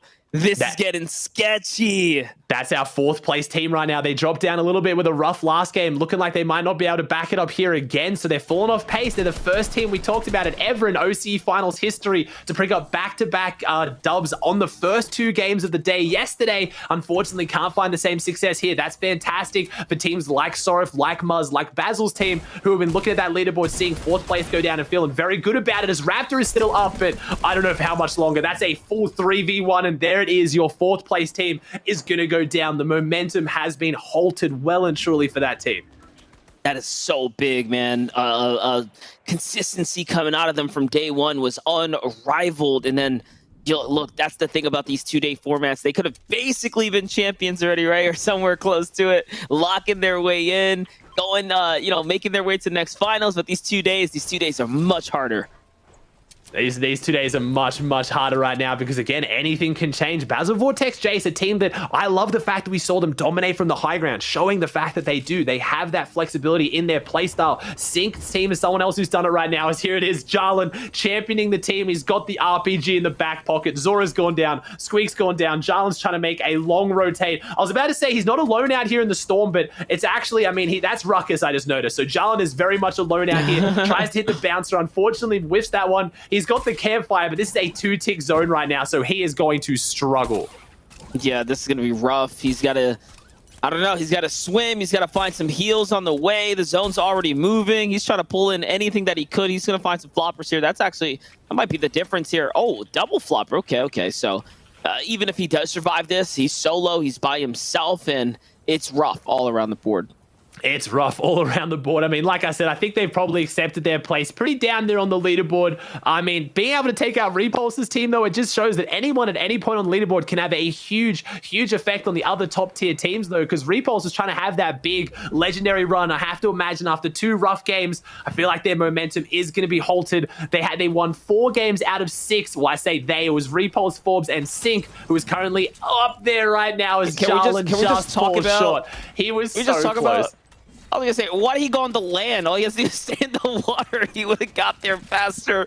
Yeah, but he jumped on the land and tried to run it and then jump back in the water. GG. Well, I just talked about teams that are on the back of the leaderboard, changing things up for the teams at the top right now. Skid Standard and Osiris just got delivered the RPG. It just fell in front of them into the water with Jarlin's body. So they're looking fantastic now, as unfortunately looks like a lot of the other teams there on the left side of the map, you can see they've seen they're out there in the water. They're spraying some shots in as well. But man, fantastic for them.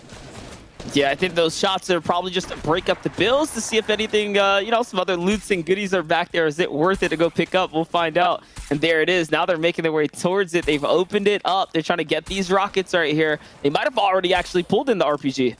Yeah, it looks like maybe they did potentially pull it in now. I'm pretty sure they ran over and grabbed it. There it is. They got the rockets too, so they got to rotate this next zone, but that's a huge pickup for them. There it is. The RPG is actually under the stairs. I think Osiris is trying to... There he is. He's trying to secure it there. Only got one rocket, but I believe the other ones went over. I think it was maybe Skids who picked those up. Faulty and Venacy making this rotate. Infusion. Everyone's trying to hit the mad dash now as we're going to try and get our way into 4th zone before we kick off and see where 5th zone goes, Monster. We haven't seen a brutal Misty Mountains zone here. We haven't seen that at all in the finals. We saw it quite a lot during the heats. I know you and I specifically talked about OCE kind of being putting through their steps. They were getting really rough zones and haven't seen that so much here in the finals, but looking like potentially here, game number 2 of day 2 could just finish that one because this has potential for very brutal zones.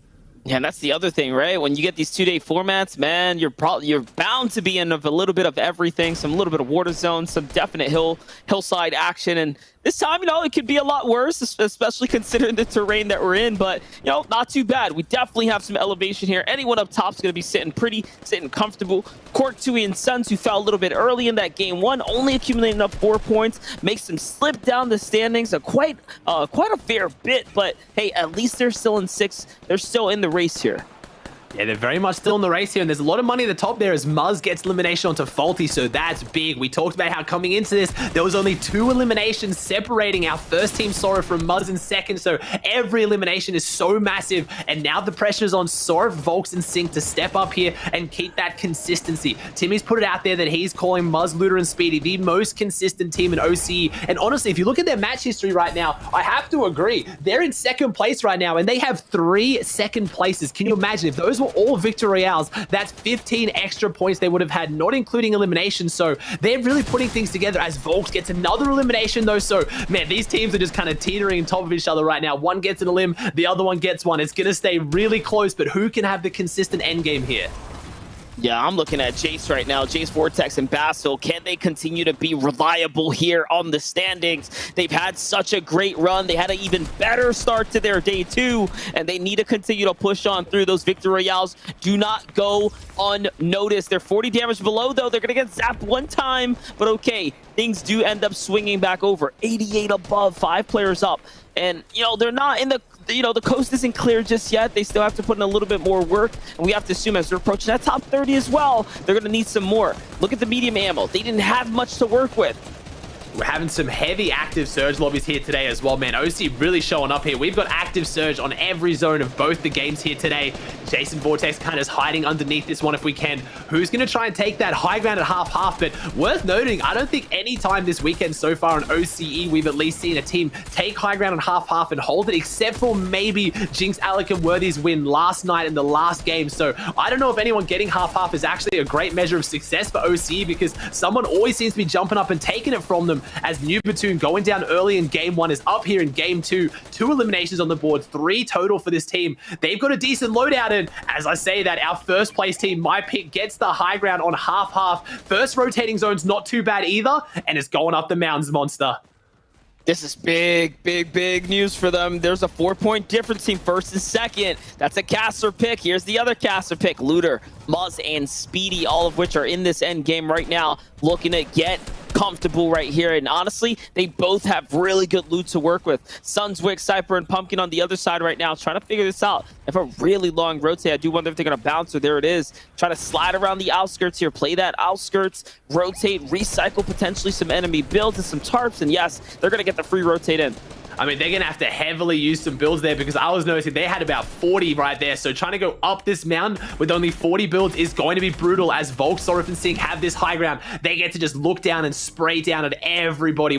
I talked about how stacked these lobbies have been. Active surge on every point. 14 have to go down here, but I can almost guarantee those 14 are definitely going to go down right now because this is such a tough rotate up this mountain as Osiris takes down Muzz. That's second place. No. They're lost a member right now. They're doing it as a duo. Meanwhile, they have to sit back, and I don't want to say watch because I don't know if they know that Sync, Sorif, and Volks are above them on the high grounds.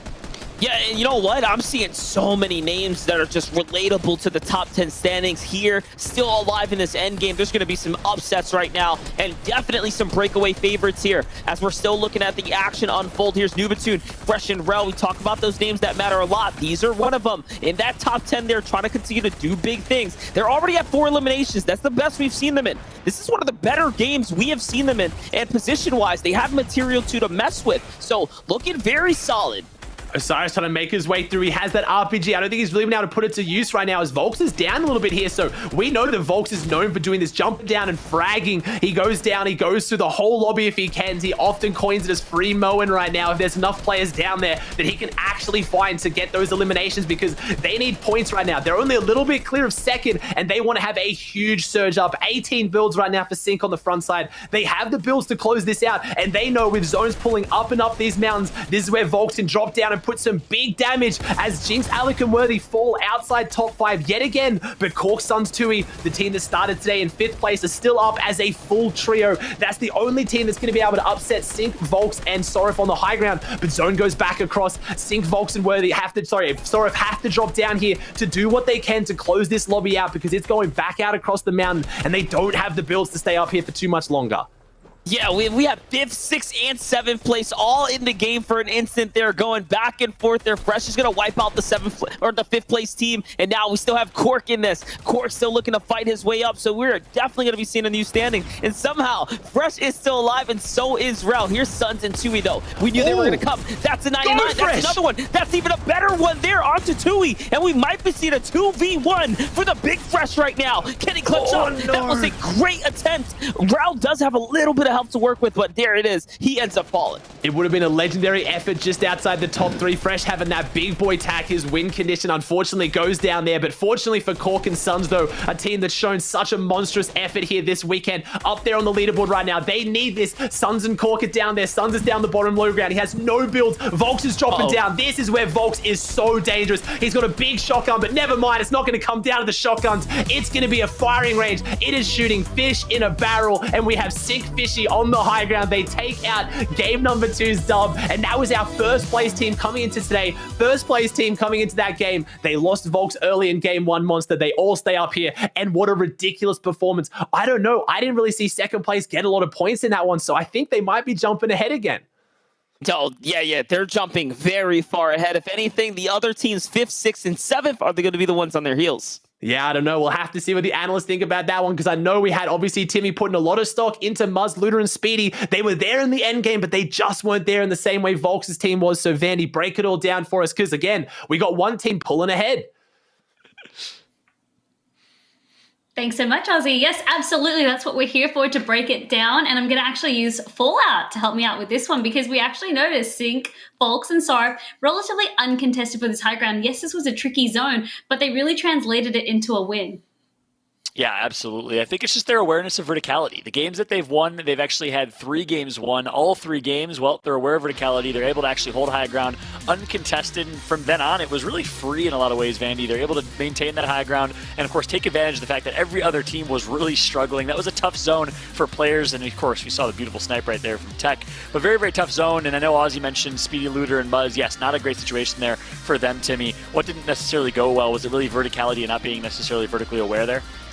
I'm not even sure if it was vertical. It was just there are so many teams trying to make their way up that mountain. Even if you're aware of it, if you're not early to clear that congestion and you get caught back there, we saw how many teams went down quickly. I think we went from about 15 teams alive to 8 in the span of about 10 to 15 seconds. That verticality can take anyone out. We saw Jinx go down to it. We saw Speedy, Luda, and Muzz. You know, these top teams who are really aware of that sort of stuff go down really quickly.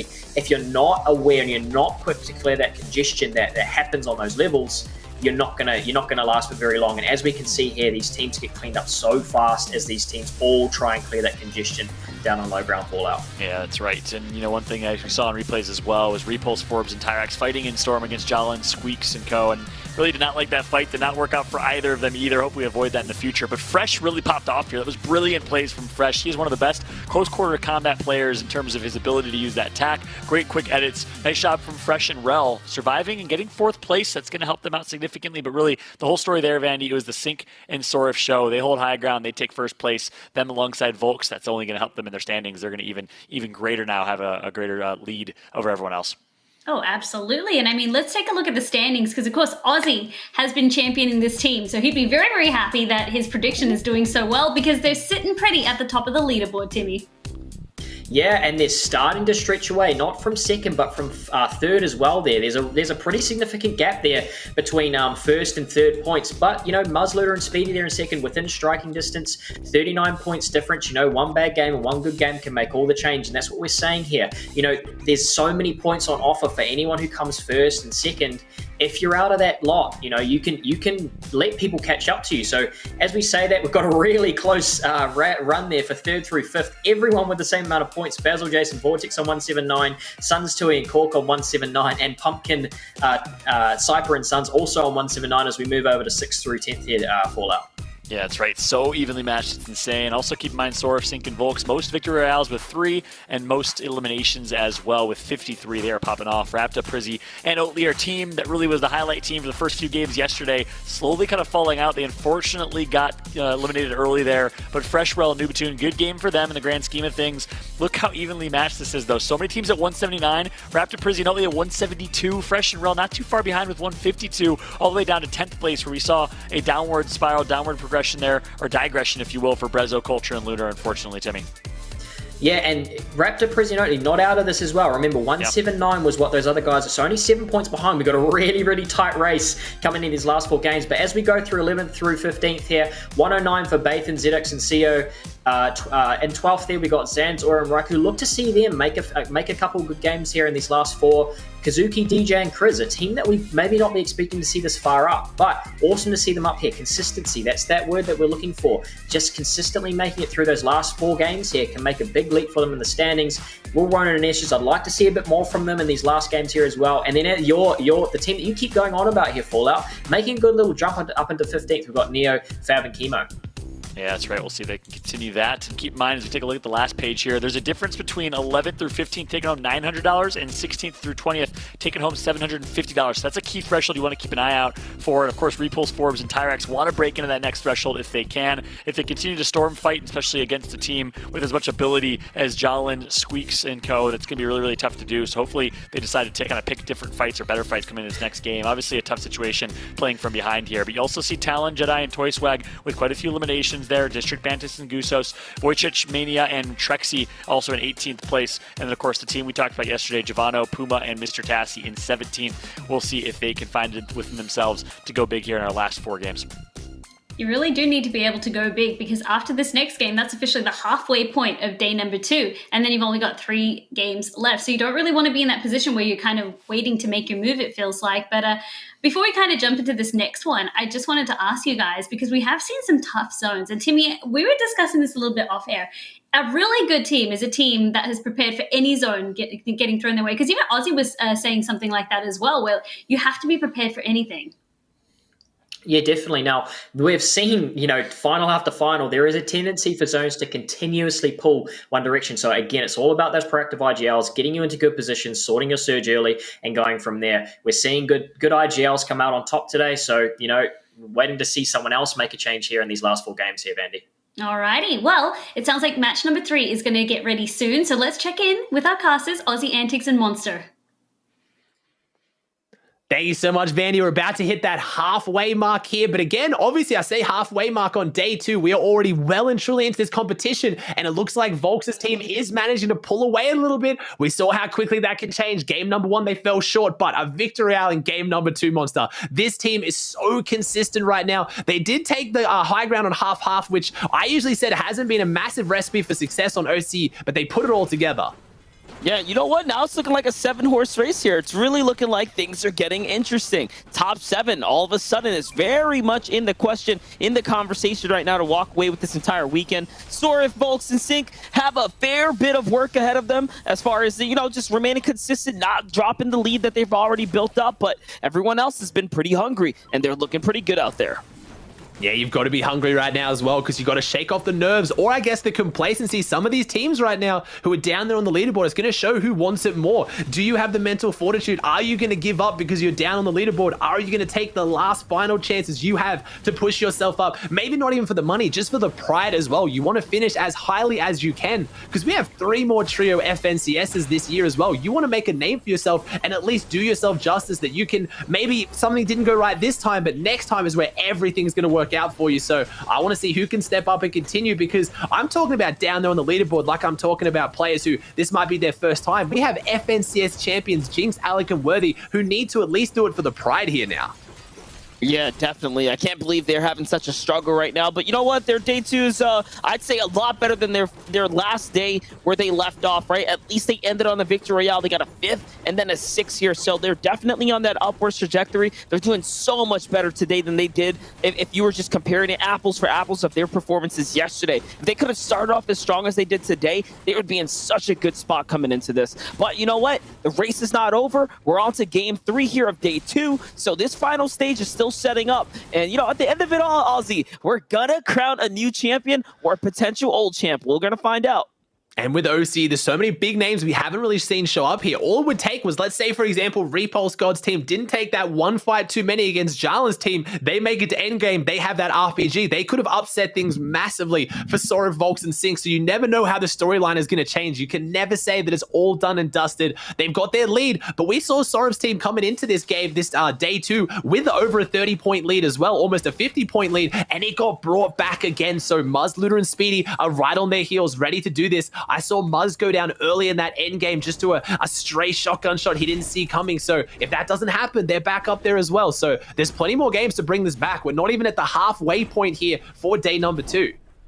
Yeah, for sure, for sure. Here's Brezzo, Culture, and Luna. We saw them, again, almost find some big fights, then lose the advantage at some point or another. I feel like yesterday they were having a pretty solid, you know, okay day, middling in the pack, but today has been such a major setback. It's time to turn things around. Talk about just the pride being on the line, you know. Even if first place is, you know, not necessarily tangible for you, if the prizing isn't enough to kind of fight for and try to break up towards that top 10, at least the pride of knowing you finished and you tried your best throughout the course of the competition should be enough. As we talk about teams that are putting their pride on the line, and I think in a different way than we'd imagine. This Stealthy Stronghold trio fight that's been going on for 2 days now is pretty crazy.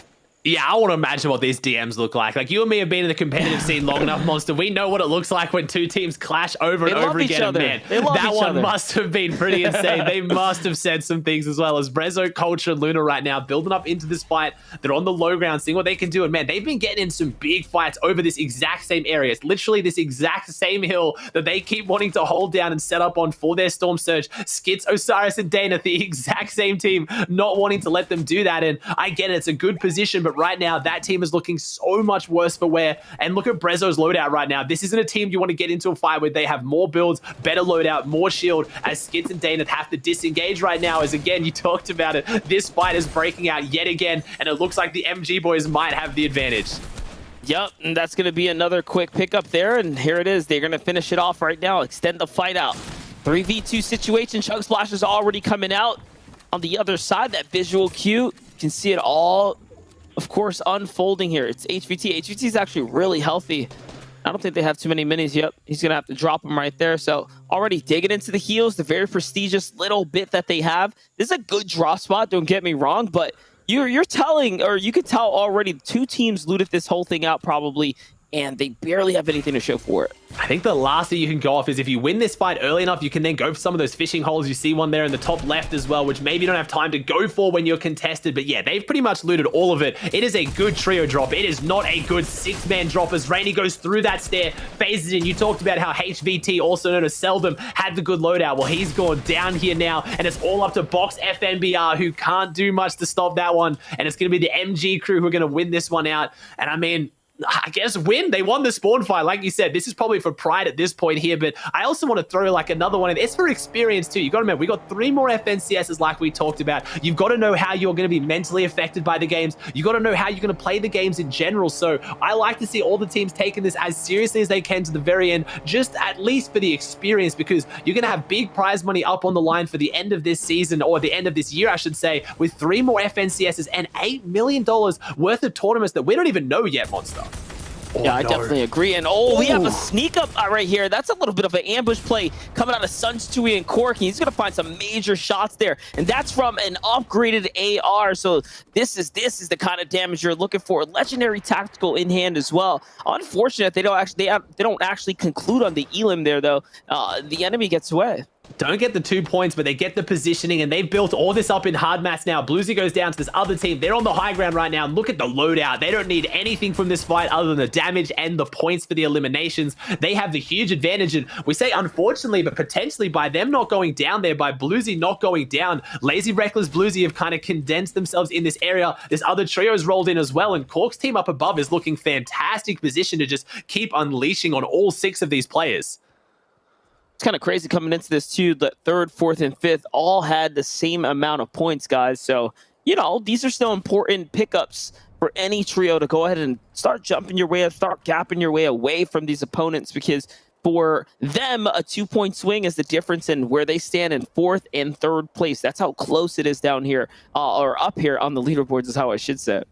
It's getting very, very close to the top, and that's a team we talked about having the swap up, and they're doing well. As here we go, Cyper Sunswick right now. This team is doing fantastic things over the weekend. They've probably been, I would argue, one of the most consistent teams. They're in 5th place. They haven't got a single big victory royale though, so they've been so consistent. They have an average placement of 8.5 right now, so that is one of the highest average placements in that top 10. That would put them in top 3 alone. It's just those victory royales are the difference. Their eliminations are solid too, almost 6 average eliminations as Zora, Squeaks, and Jarlin. They've got 6 points on the board. They won it by taking down the big trio on the block. Repulse, Forbes, and Tyrax. Looks like they're going down to a different team here. It is now Dana's Skits who are broken in for this one, fresh in the distance, and that's a team that's very quiet this game. We haven't seen anything from Repulse so far, Monster. I don't know where he's lurking, but that could change things up massively.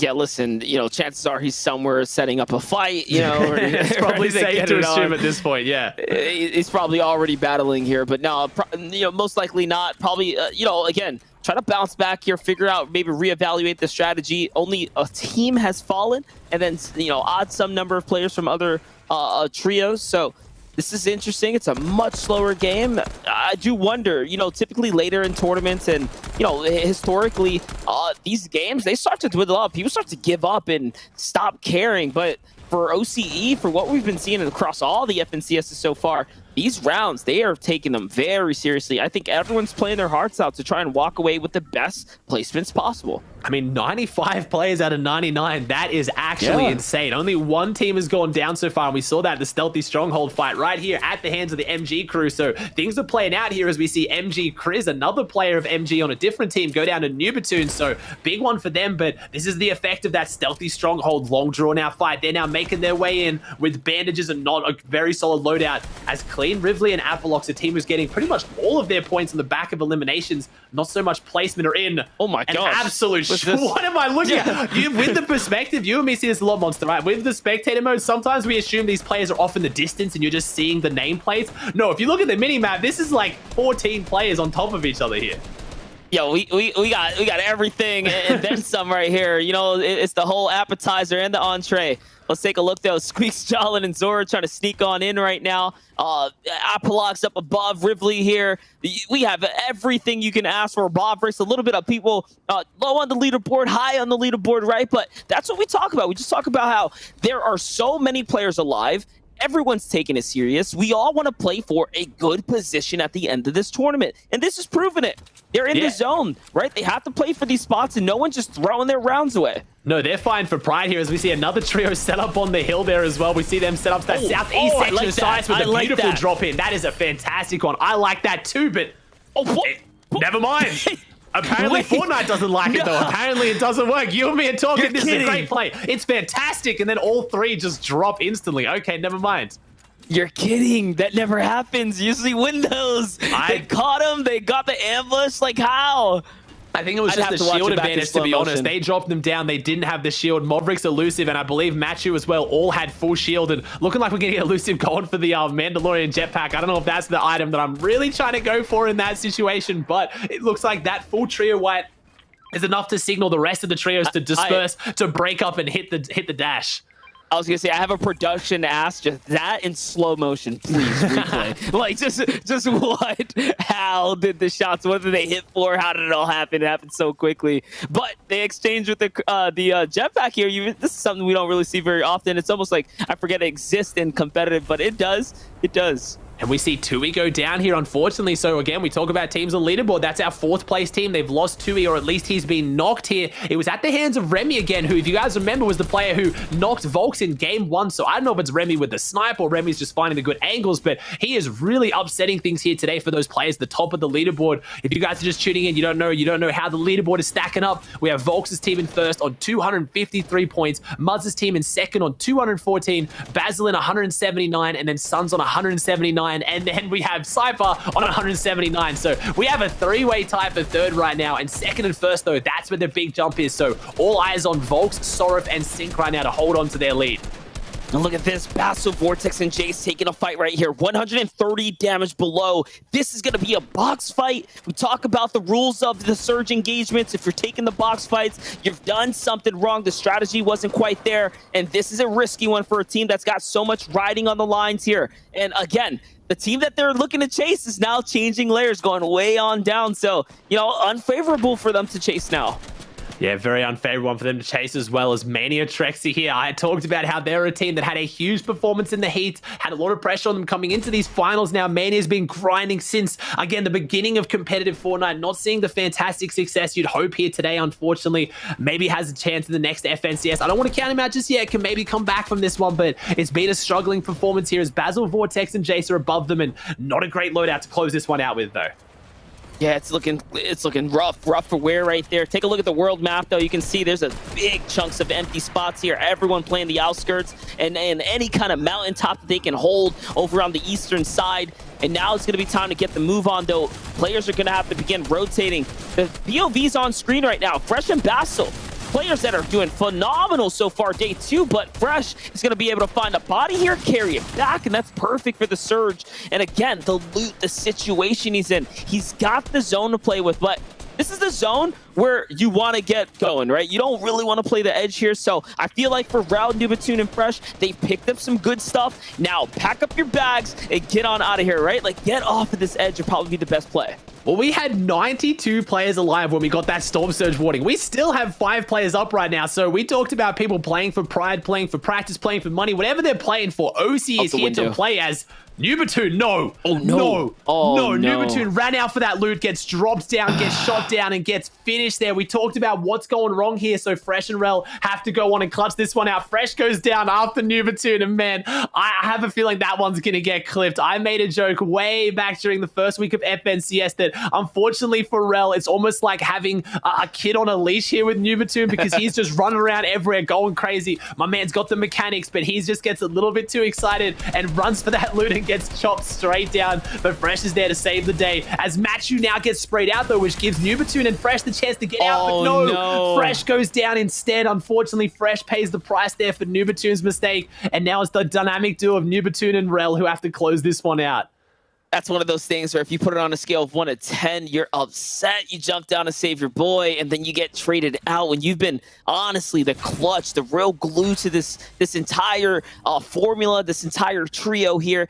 Fresh has been making these end games. He has been playing well in them as well. It's not like he's just been dead weight to this trio. Not by any means. He has really been holding his fair share of the weight and then some for Nubatun, in my opinion. So That's going to be a clutch one. It's going to be a rough one. But you know what? This is where trio champs are made of. What can your team do when you're down and out, right? It's really up to them now to prove that they deserve to be up at the top where they're standing. Oh, you talk about that, and that's what we see here. Vortex, I don't know if he hit that snipe. I think the player actually got beamed by someone else at the same time. So I don't know if he hit the snipe or someone else did. I don't see it in the feed yet with the knock. But either way, they're pushing into this fight because Vasil, Vortex, Jace know that 6 more teams have to go down before they even start to get placement. So I love this from them. This, to me, is the epitome of the great Zake quote. Do you have what you need to win? No? Then take a fight. I don't care how shambles you are. Play for the win. Don't play just to hold on to what little loot you have, as Basil, Vortex, and Jace are trying to find something, trying to find some kind of a refresh here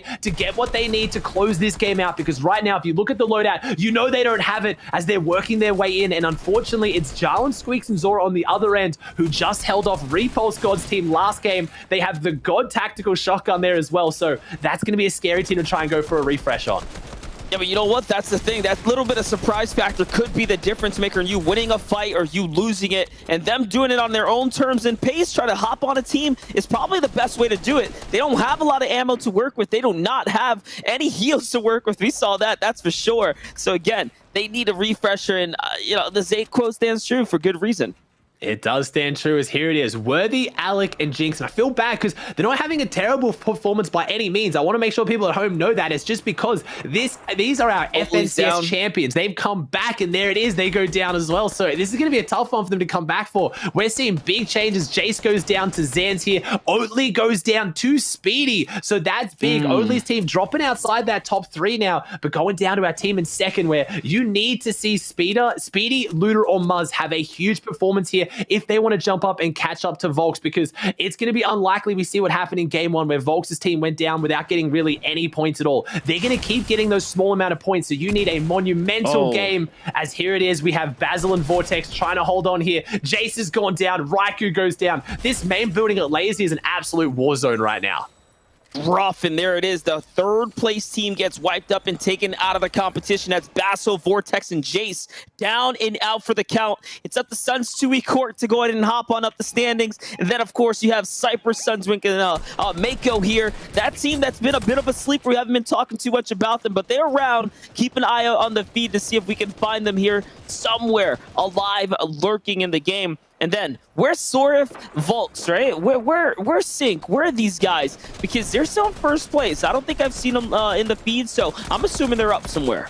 I actually just realized we were talking earlier today about zones and how the zones favor certain parts of the map. Sometimes you can get zone luck or you can't. This is our 3rd south zone right now. So Volks' team is holding on to this out of Steamy Stacks, having to rotate far south every single time. So if they can find success now, you have to think statistically there is going to be a single game that goes in their favor towards the north part of the map, so they can hold on to that. I just saw them then. If we pan a little bit, and there they are. Never mind. Thank you, Obs team. But this is 1st versus 2nd right now. This is 1st place team on top of 2nd, and Sync has gone down. This is exactly what you need from Luda, Speedy, and Muzz, and they're going to be keeping eyes on the feed. They're going to know who this is, and they get half zone. This is massive here. Game number 3, we have 1st place team and 2nd place team, both on half, and Sorif, Volks, and Sync are getting hit by Storm Surge. This is everything for this tournament right now for both these teams.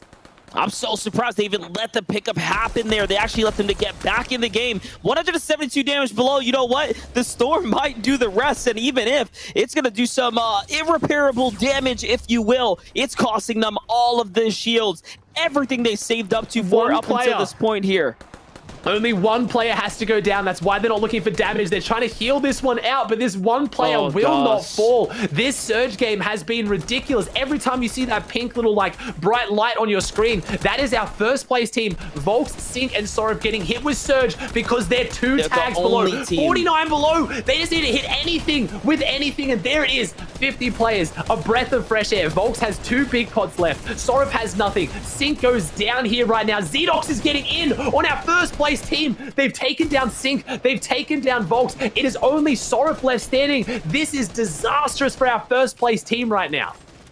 Yeah, that's 11th place right there. Bathan, Zedox, and CO, they were at 101 points, and this pop-off right here is going to allow them to jump up a little bit more. They're fighting their way up to that top 5. They're trying to get inside that top 5 and literally walk away with something major. Remember, we're getting closer and closer to that halfway mark now. It is anyone's game. There's no time to fall out of the running now. This is what the 2 days are all about. This is what the 2 days are all about. You've really got to show up big with the consistency as Mavericks, Elusive, and Matthew drop down onto the low ground on the edge of this zone. What can Sorif do? He's inside placement though, Monster. He's getting a few points here, but here it is. All eyes on Muzz, Speedy, and Luda, our first place team. Prizzy's still up there as well. He's taken down Sunswick, which is a big exchange between two teams right now. One team in 6th and our team in 5th. So that is massive, taking down one of the players who's only one place above you on the leaderboard. But what can Sorif do to hold on to this? I'm a little bit scared. Only 6 players to go down for active search here again. Can Sorif do anything here to get the points they need? Because if Muzz, Luda, and Speedy run away and have their big performance, we're going to have a close leaderboard again. But Muzz, Luda, and Speedy didn't look too healthy. Look, Raptor's going to find Mako there too. So again, big blows, big exchanges between these top teams, these top alpha dogs going neck and neck, head to head. 200 damage below here for Agent Sorif, though. It's not looking too hot for Sorif. Here, as we're approaching the final teams and the final games, the final rotates here. Remember, we are in these last games of the day number 2 here for the final stage. There's all but everything in front of you here. That Axe of Champions, you can almost see it. You can almost feel it, Sorif, but you're going to need to get more placement points, and he's fighting. He's fighting his way through. Even below the surge, he is not giving up. He's fighting his way to claw and nail right now, trying to get back in. So gets a little bit of a refresh there as well. So gets a bit of loot. No, 4. One single tick. That was the difference. They go down. They just got some placement points, so they got about 6 placement points for that one. So we'll have to see what can Muzz's team do now. Can they jump ahead? Can they take their lead? Can they somehow overtake this team in first place? Because now is their chance to do it. They're not going to get a better chance than this. There's not many times you're going to see Volks's team go down this early. They did it in game 1. They've done it in game 3 now, though. But like I talked about, these zones have been brutal as Rel and Nubatoon fall as well. I see Alec there. I see Ronan, Eshes, and his whole trio still working their way. They have control of the outskirts. Culture up above with Brezzo, so they're still in the game right now. They are going to lose Lunar, though, so it's not all sweet dreams up top. It is definitely going back and forth as Muzz trades out for Raptor. That's a big one. That means Muzz is still in here. Second place team still in the running right now, trying to snatch up first. Every single time we have had them step up bigger and bigger, round after round, as has Spraz, Remy, and Pace. They're trying to come on up. Here's the shot from Muzz. That's going to be a great one, but it's not enough to keep him alive. Can he do something massive here? They need to do something massive here as we see Luda and Speedy now left as a duo on the front side here. The shots come around onto Cork and Tui. That's another team that's right up there on the leaderboard. So eyes are on Luda here, and Speedy backs up Luda. He doesn't see him come through that wall, but Speedy does. He's got eyes on that one. He's got that big legendary tac shotgun. Usually that's going to be handed over to Muzz or Luda, but Speedy showing that he's got the ability here to jump it down to low ground. He's trying to get himself back a distance on this one. Shots come out. Speedy's one tick the zone. He goes down outside the top 3, so they picked up points. They close the gap onto Volks's team in first place, but without that top 3, it's not going to be enough, but they bring it ever so closer as Pace, Remy, and Spraz here for a game that had over 90 players in the first zone at the end of it. Now has only a few here left. 3 teams, 8 players. Who can take this, as this means something for all of these teams? They're all pushing up on the leaderboard. And the fact that Tui is here, the fact that Cork and Sons have made it as a whole trio, and they're wiping up things. They are cleaning up house here.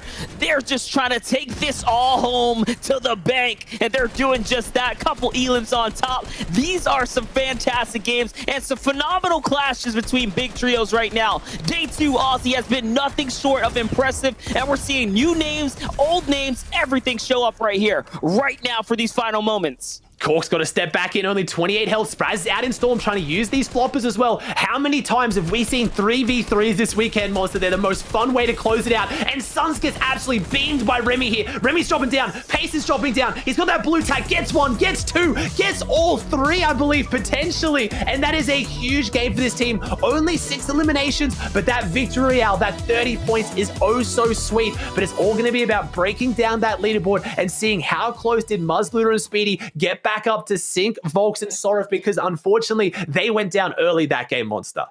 And that's the thing. They had 3 games worth, and they put in over 100 plus points. That's some phenomenal tracking right there for the trios. That's some phenomenal tracking. We'll have to see because the analysts have the leaderboard. They're going to give us their insights as well. I know Timmy's been backing that team. They've been backing Muster. Bring it home with the consistency. 3 more games, guys. Who do you think is going to be able to close this one out? Because it's getting closer tit for tat every time. Thank you so much, casters. And exactly right, Ozzy. This is what I wanted to pick Timmy's brain on, because Timmy was actually boasting that he's known Spraz, Remy, and Pace for quite some time. They were able to really maintain that high ground advantage and then just really walk away with a clean game, it felt like. Yeah, really, really well played for them. They landed weather, so it was a perfect zone for them, you know, play up towards the Caddy Mountains. Really, really easy for them to hold the high ground. Probably had it right from the start. Awesome stuff from them. I'm really happy to see them, you know, succeed there. So it's all about whether or not they can hold on to that lead, what they've got for the day, going through these last 3 games here, Vandy.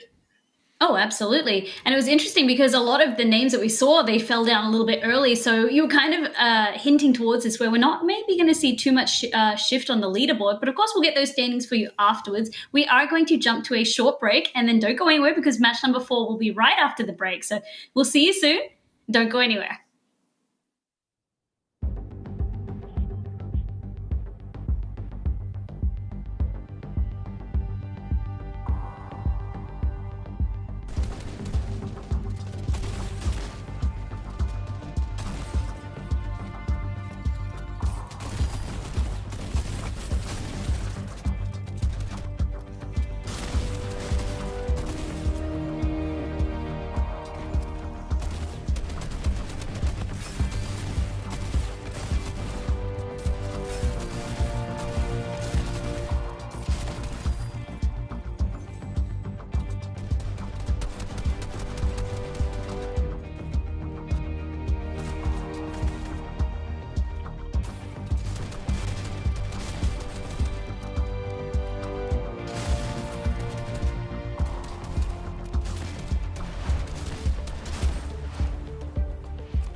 Welcome back from the break to Season 5's FNCS for Oceania, presented by the Australian Open. Fallout. Before the break, I briefly discussed the Spraz Remy Pace Match 3 win. Although it was massive for the squad, right? It shouldn't translate to much movement in the leaderboard as top-scoring squads were wiped out early. That's right. Yeah, we're going to take a look at the leaderboards when we throw back to casters in a little bit during the game. But it's going to neutralize the lobby quite a bit. It offers an opportunity for teams 2nd through 11th place to catch up a little bit to our first place Titans and Sink and Sorif. And I think who benefits the most, it's going to be Muzzluder and Speedy in 2nd. It's going to be interesting in how things got shaken up. But I got to say, the MVPs of this tournament so far, at least today, has been Spraz, Fury, and Pace. They've been playing incredibly well. 3rd place, and 1st place. They are doing the best of any team in these first 3 games so far. We'll see if they can keep it up, Vandy. Let's keep an eye on them as we check in with our casters, Aussie Antics and Monster.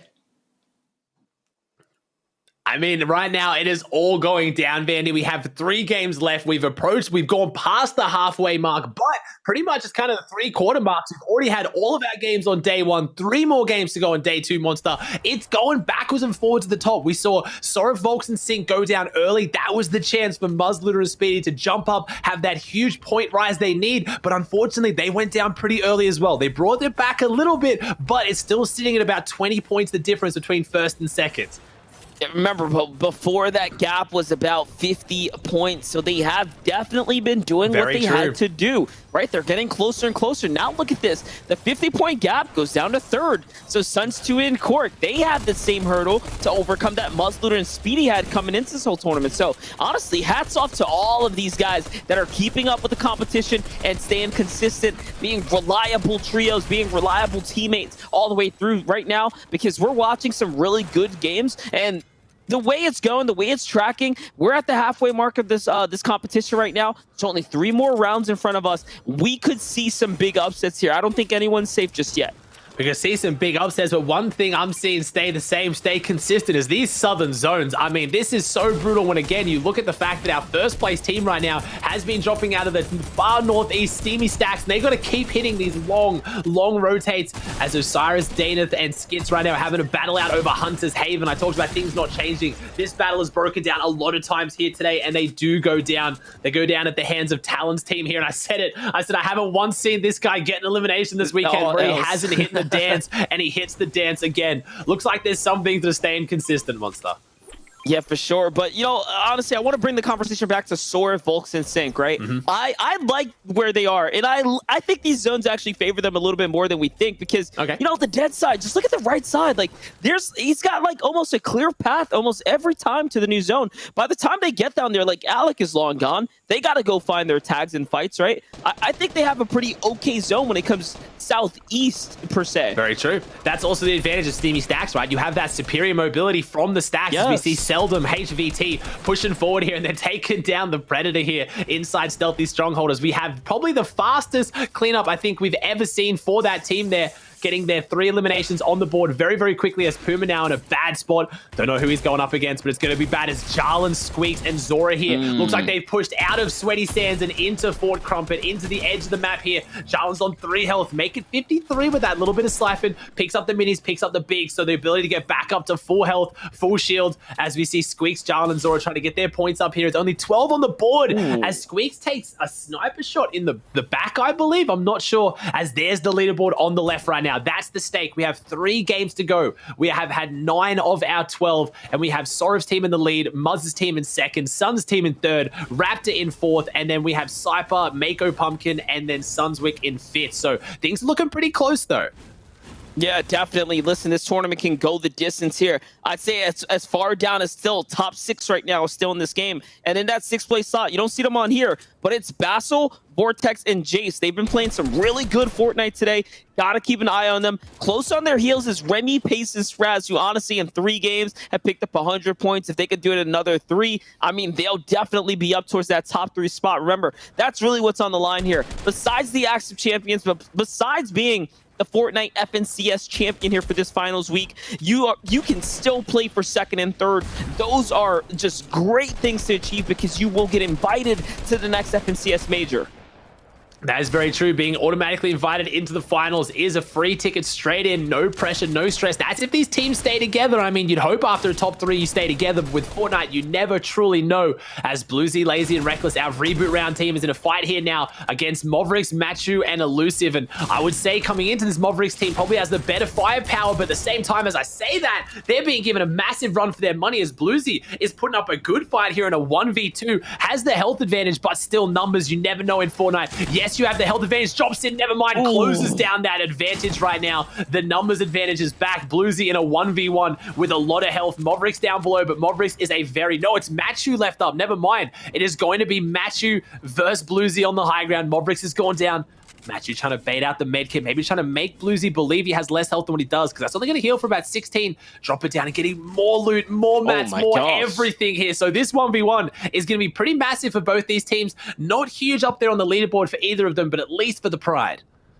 Yeah, Bluesy now is keeping a low profile here, but Matt's just going to be able to see those fresh builds, and I think he understands the situation here. Bluesy's managed to secure the bulk of the loot. Here's Repulse, got Tyrex and Forbes. We didn't see much of them in the last game. We're wondering where they went. Probably wiped up early because of these fights like this. Only 13 points here on the day 2, not having, you know, even remotely as much success as they had coming into day 1. And they've done what they had to do. They have tried their best. And how do we know that? I mean, listen, they put up the fight for the Hydra Dam. They put themselves out there to try and secure the best loot in the game so they can get the best results possible, and it's still not happening. Not just yet as Repulse gets taken out there.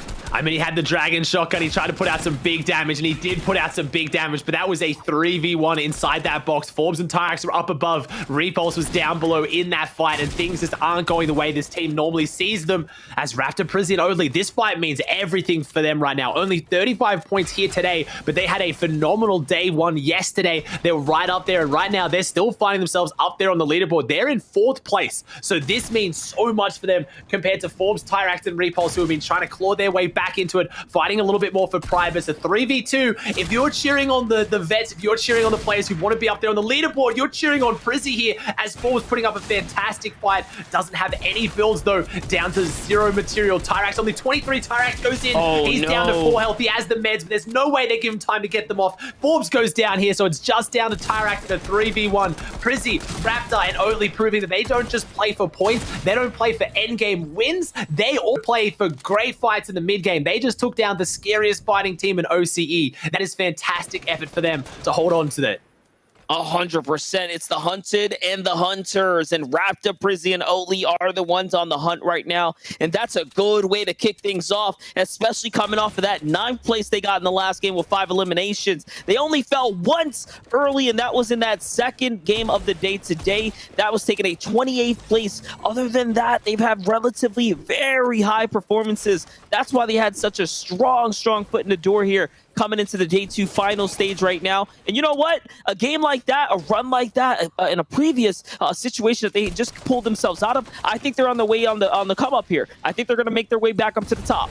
I think they really can as well, as we have Rel, Fresh, and Nubatoon doing something we don't see too often from them, playing real aggressive, trying to chase down this fight. Remember, this was Machu and Elusive who had that fight right down to the edges of Slurpee. Fresh getting some shots off there, but unfortunately they can't find their ways through. And I don't know how far Elusive's going to get away. Can Fresh get one more tag? No, they can't, unfortunately. This is Storm Surge, but at the same time, they need these points. 47 points here on the day. Not too bad. Man, Fresh hitting the beam right now.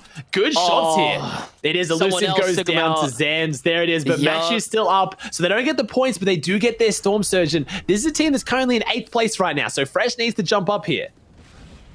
Yeah, and this is rough here. I don't think they're going to be able to pick this one up. They might have to let him go. Machu here with the extra med kit as well to play with. They know where he went. They know he's in a storm line somewhere. There's also that water too, right? So hard to track here at this point. They're going to check the bush, but he could be anywhere. He could be long gone by now, and for that reason, they're most likely going to rotate on out. As no little Spidey sense kicking in here says, you know what? If this builds over here, they're going to target it. They actually find him out. Unfortunate there. Ooh, we saw some good tags from Fresh now. Rel trying to get a beam on as well. And there's no reason not to go for this. They're still inside right now. They are still in zone, and that team's going to go down. I think they know the loot's not worth it, or maybe Fresh is potentially going to go for it. As here we see Mako Pumpkin, CLR Hardworker, also known as Cypher, and Sunswick trying to make their rotate in. And they're still up there on the leaderboard. They're in 5th place right now. Only 3 points behind Raptor, Prizzy, and Oatly. But that was was the start of this game. We know that Raptors team just got a full trio wipe onto Repulse. That's 6 points. That jumps them up clear of them. But how is a Cyprus team going to be able to handle this one in the end game? Because they're only 7 points clear of Basil, Vortex, and Jace. So our first place has got a little bit of clearance. Again, they could bring it back. But once you drop down below that, it is getting very, very tight. And, we're not even talking about the fact that Raptor Prison Oli also picked up the RPG. That is big. They get to play into that because now they get that Hydra Dam loot. So that in its own is worth a lot there. We'll see if they end up using it. We'll see how they end up using it. More importantly, as we're looking at the feed here, Alec's going to light up a trio there. He's going to be finding his way in. Alec, Jinx, and Worthy, they made themselves pretty known the last round. Like I said, their day 2 games have been great. 5th, 6th, and 8th. I'm very proud of them, but they're so far behind. They are jumping up. Don't get me wrong, big strides here, and they might still fight their way up to those top 5 placements, but man, how consistent can you really be? They have been so consistent so far. I'm hoping that they continue to keep the wind in their sails here. Yeah, I mean, and the same thing as well. A lot of people rest on the kind of, the accolades of previous FNCS's previous seasons, but that team, Alec, Jinx, and Worthy, they've still been winning Trio Cash Cups. They've been doing fantastically. So up until this, they were doing well, but when it came to FNCS in the qualifying weeks and in the heats, they just kind of weren't bringing it together. People didn't really know what was up with that. Really, a lot of us thought that on Grand Final, the final days, they would kind of put it all together like they did in the last season's Grand Final, but unfortunately for them, they are a little bit down, but they're making big strides, and that team is fighting for pride here. I don't think anyone's going to be able to take it away from them as one of the best teams still in OCE just because of their previous accolades, but I know Jinx, I know Alec, I know Worthy, they're going to want more than that. They're going to want to have a big day as Jedi Knight, Talon, and Toy Swag, 48 points here, Monster. They've been contested at Hunter's Haven every game today, and they're getting good points out of it, but, I mean, look at the loadout. Yeah, listen, and Hunter's Haven is a tough spot to be sharing loot with, right? Like, you don't get much from there, and the teams on the outskirts typically snatch up most of the loot as well. So it's a tough place to rotate out of to pick things up as Chemo hops on in, and it doesn't matter how good you're playing when you come across a trio like this that's ready for you. They work together, and they catch themselves the free big Elim. I think Chemo just missed the sniper. He's trying to line up the next one for the big tag. There it is. Gonna get it. Here's a quick look at Worthy, Alec, and Jinx, like we said. There we go. That's what we like to see. Look at the loadout. The 2 eliminations on the board. We saw Alec take down 2 of the players that have been having that big, stealthy stronghold engagement. Seldom's team right now is Muzz takes down Toy Swag. So Muzz gets elimination on the board to close that gap with Volx's team ever so slightly. And I think this is going to be a team that can change the storyline here, Monster. They can easily pick up, I would even say 2 of 3 of the next wins as well. Like, this is a team that if they're kind of got things together now, they're showing up, they're mentally there, they could change things a lot. And that's what's going to be dangerous for teams like Volx. They've got the lead. Muzzluder, Speedy need to catch up. But if we see another game where Volx's team goes down, Muzzluder and Speedy need to beat out teams like Jinx, Alec, and Worthy, who maybe up there in the top of the leaderboard aren't really in contention, but have the ability to win. I said earlier today how Basil, Vortex, and Jace have huge potential to win games here as well. So there's teams on the leaderboard right now who are down around that top 10 who could take all these points and make it even tighter at the top. Yeah, and that's the thing. Like a Jinx, Alec, and Worthy in particular, they can not only win, they can win with heavy eliminations, really sucking up all the points that's available. And when teams do that, other teams don't get to rise with the tide, and instead it does become a lot closer on the standings, right? They just start to thin out the resources that are available, and those resources being players. Yeah, when resources of players as well, they can kind of thin that one out. As 621 above, we saw a massive active surge last game, right, Monster? There was 92 alive at first zone closing. That was huge. Now, we've already dropped below that Storm Surge threshold right now. Apollox on 2 health goes down. So I say that, but Worthy gets an elimination or at least a knock onto Volx. I talked about how I just have a feeling the Jinx, Alec, and Worthy are going to step up here and they're going to start shaking up the leaderboard. They now get a knock onto first place. That is huge. Scripted. Ozzy is scripted. He knows everything. His gut intuition right now is insane. He is literally calling stuff. Hey, man, play the lottery for the both of us, please. Yeah, I know. Let's just do it. Watching a lot of Fortnite. I've been watching so much Fortnite coming into this one. You just get a feeling, but it looks like it was just a headshot snipe. They're going to be able to get Volx back up, but that's still huge. That's a lot of meds that are going to have to change hands. That's going to slow down Volx's team, so maybe that was a little bit of a teaser. Who knows? I won't go full out on the prediction call yet. We'll see if they run into each other endgame, because that's where things will break down. And we've seen a lot lot of Volks's team success has been on the high ground, and that's where Jinx, Alec, and Worthy play it best as well. So teams like Spraz, Remy, and Pace, who also played the high ground, but having a bit more success in the middle of the game. Nice position there for Zedox's team, but look at this. Remy's so far up above. Remy was up here on the top of the mountain. Spraz and Pace were down below. Remy was supposed to be able to see that coming, but because of how the terrain plays out, he just couldn't see that team, as Sync now gets an elimination in the feed, so that's massive. Yeah, I don't even know if Pace is going to be able to make it out of there alive. Yeah, he is going to end up tarping all the way out. They're going to leave Spraz behind. And just for a little bit of reference, guys, look at the points that they've accumulated today in their own 3 games, their first 3. 102 points compared to what we were talking about, Alec, Worthy, and Jinx, who were having a great day today, but they only had 63 points. That's just a night and day difference. It almost looks like Remy, Spraz, and company are having just, extra games under their belt, but they're just playing a much more efficient Fortnite. That's why high placement matters. That's why all the elims matter. Obviously, goes without saying that these big games can allow you to swing back into the competition, and that's what we mean by it's not over until it's actually over.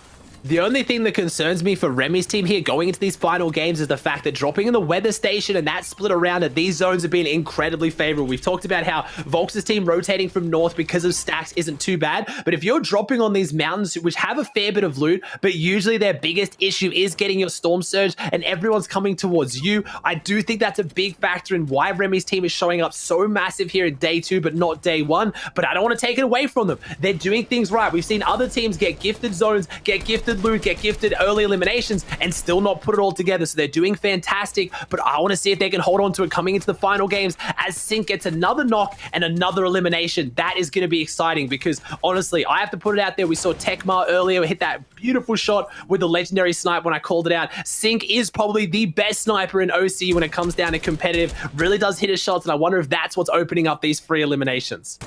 Hey, man, you said it, so it has to be true at this point. That's how it's been throughout the course of the evening. Like, honestly, we've seen it all come together. But those elims for the first place team mean a lot. It means a lot for them, but it means a lot for everyone else that's trying to catch up because they already have a 32-point gap over the team underneath them, or a little less than actually a 28-point gap there. So it's close. It's close for everyone else, and they're opening it up now. So they've officially put it at a 30-point gap.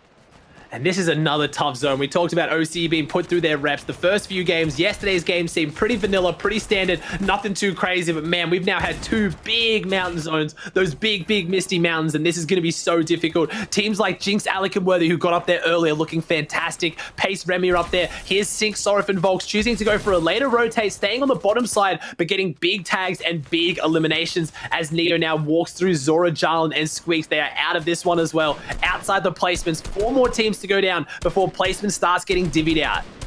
I am curious, though. I saw Muzz and Looter under the bridge play that low ground area. They do not have a good placement points or placement on this zone, not at all. They're going to have one of the rougher rotates here. They're hopping back and forth between Vortex and company here. Jason Bassel trying to just hold teams out, right? Really make it hard for everyone else, and that team's not inside the zone, so they're going to have to move their way in.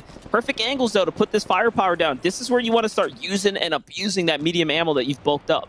Yeah, and I saw a big trade. I believe it was either Cyper or Sunswick picking up a knock or an elimination onto Oatley's team, which is at 5th onto 4th, but then seeing Sunswick and I believe Cyper going down. So that's really unfortunate for our 5th place team here as well. So our top 4 teams are all still in this, especially our top 2. You said it there as well, though. Muzzler and Speedy in an interesting spot down on the bottom side, down tucked in that mountain. But honestly, Sync, Volks, and Sorif are looking the same here. So they're neck and neck, head and head right now. And I'm trying to think who got zone. I think that is actually Muzz, Looter, and Speedy get a really nice zone here as Sync, Volks, and Sorif also do, as Oatley, Prizzy, and Raptor are still up. So here it is, our top 4 teams all being active in the feed, all being active here. But I called it earlier this game. I have a feeling Worthy, Alec, and Jinx are going to be able to do something big here. They can late rotate off this and take that high ground if they want it. They've got the loadout, they've got the pressure on them, and I do really think they're going to show up big here. And that's the play to make. That late rotate, especially on the position that they're on, is perfect. That's how you end up on high ground and just sitting up on top of all that nice, tough structure that's going to get built out of all these extra players. Oatley's going to get knocked there. You saw in the distance, he was down and someone's trying to play with a pickup. Alex going to find Bathan, so all trades being happening here. Cork is going to find one too. Don't keep an eye on Cork and Sons. That team is still in the question, in for top 3. And here it is. This is the team that has all the pressure on them right now. The storyline is on them as Jinx and Alec, 5 eliminations on the board between them. Worthy on 0 right now, but this team is cleaning up. I talked about how they might late rotate for high ground. Looks like they're happy to stay back a little bit. They still do have time to rotate off this one. Jinx is going to rotate early. Is he going to set up on high ground? It is, and they're setting up on top of, we see Luda, Muzz, and Speedy are beneath this right now. They're getting buried under Jinx. This is huge. Do they have the big game? They didn't try to go up too high for this one. They're set up down in the divot. They're looking up, making sure no one takes them from them. Let's see if they can upset the stories. Yeah, for sure. As Luder, Muzz, and Speedy are just sitting there, they can hear everything going on. Remy's still up just underneath them as well. Where is Spraz and the rest of his trio? They might be out of the competition. So that's a team that's have one of the better performances as far as the day 2. What and look is at that. this zone? They get the zone Come pool. on. Is this going back up the mountain? This is where going they came back from? up the mountain. It's not going quite up the mountain they came from over near Weather Station, but it's going right back up to Caddy. This is a tough rotate. You see Speedy, a competitive veteran, looking up being like, what is this? Worthy, Alec, and Jinx are there. Gussos, Bantus, and District going to try and tarp their way across because they don't have time to go down and back up. Luna's team in a terrible position as Volks has gone down here. So Sink and Sorov as a duo, they're on front side of zone here. They're one of the first teams that gets to rotate up this mountain. But I called it earlier, Jinx, Alec, and Worthy on the high ground. This is their game to jump up and disrupt the storyline. And look, Sink and Sorf are in the middle of this pack here that have to rotate through all those other players that also have to move in. With Storm Surge active, they are in the most dangerous spot. We've had them fall before in these moving zones, and if they fall now, it is again anyone's game to go ahead and climb up. And that's what the 2nd, 3rd, 4th, 5th place teams are hoping for. They're hoping for that 1st place team to fall short so they can start closing up the gap. High ground though, how many eliminations can Worthy, Alec, and Jinx walk away with? This is the place to do it where everyone's coming up over. They're racing the material. They're getting banged up from the Storm Surge that's active already, and they should be able to find some weaklings here. Yeah, I talked about it earlier. If they get the high ground, they very, very rarely lose it. This is their game. They're doing big damage. I've talked so much about Worthy's just precise AR aim. It is legendary. It is world-renowned, not just in OC, but outside OC as well. If you've ever watched this guy play, it is a work of art, what he can do with the assault rifle on high ground. I've also talked up Fresh with the big tactical win condition on the low ground. Gets a good shot onto Jason, takes him down in the feed. Sink and Sorif are surging forward. 3 eliminations for Sink now. They're doing big things as the duo, and Worthy's up above on high ground is pulling across. No more elevation right now, but I believe this is going up a little bit more onto the Caddy Corners hill, so the one hill that it could potentially still go through on a max distance zone, and it does. The RNG gods, the Storm gods are seriously testing OCE today, but this is just better and better for Jinx, Alec, and Worthy. The more everyone gets pushed up into them, the better their high ground is. Yeah, definitely. Fresh is still 3 elims by himself. We talk about it when he's in these end games. He makes it far. Nubatune goes down to Tekmar. That's who ended up taking him out. And Rao gets the exchange there. On height, though, Alec still trying to piece it all together here. He's going to find some tags onto Zans. Can he get Raikou? Raikou falls to the zone. It was just enough pressure there to go in and secure that one for him. But look at this. Looter, Muzz, and Speedy have read the zones perfectly, and they've done everything they've had to do. Luckily for them, they did get that moving zone at zone 6 and 7, so it worked in their favor, and they've managed to stay in front of it this entire time. I talked about it as well. Speedy's a competitive veteran. He was looking at that zone. No one was a tough rotate, but man, has he made it work to perfection. As Sorif is still in this. Sorif gets 2 knocks right now, 2 eliminations. That's 4 points along with the placement. Fresh is going aggro onto Speedy right now. He is a solo. He does not care. He is alphaing up these layers because he has to. Sorif on the low ground. Muzz around the corner. This is huge. That is 1st versus 2nd there. If Sorif can capitalize onto Muzz, that is massive. Getting the 2 points and taking them out. Sorif is just alphaing up this layer right now. He's in a similar situation to Fresh though, but he's got the shotgun, he's got no builds, he's got everything on the line, and he needs to make his way down. How's he going to drop down with this one? He's dropping onto Muzz again. Ooh. I said it, that's 1st onto 2nd. He goes down, but he takes down Muzz in the process. We have 2 teams, 6 players alive. I know it is Jinx, Alec, and Worthy on the high ground. You talked about it, Monster. We might have to enter the lotto after this one. I had a feeling they were going to be able to make a big game. They were going to upset the storylines. Not only are they set up for a 1st place here as they get big shots on a Brezzo, they took down the teams in 2nd and 1st place right now. So Jinx, Alec, and Worthy doing what they do best on the high ground. A 12 elimination victory royale. I don't know anymore. Just how quickly things ramped up for them is definitely worthy of a celebration dance. And I think what's most important there is that 1st and 2nd places did not get 2nd or 3rd place bump up for the placement points. They made it far, though. Let's not discredit it for that. So it does give these teams like them chances to hop up. They did make it really far, but yeah, you talked about it best there. Third place is that big, prestigious 6-point jump, and then 5 for second. So they didn't get that, but they both made it to the end game. The top of the leaderboard is going to be close, but Jinx, Alec, and Worthy, is it too little too late? I mean, 2 more games to go. They're surging up the leaderboard, Monster. I want to see it. We're going to throw it back to the desk and the analysts to get their thoughts on it as well, because it's not over yet, Vandy. It is far, far from over, but like you said, that time is slowly running out. But this time, Jinx, Alec, and Worthy really showed up on the day. Monster, finally now your prediction gets a chance in the spotlight, because this is a team that we had eyes on very much through the semifinals, right, Fallout?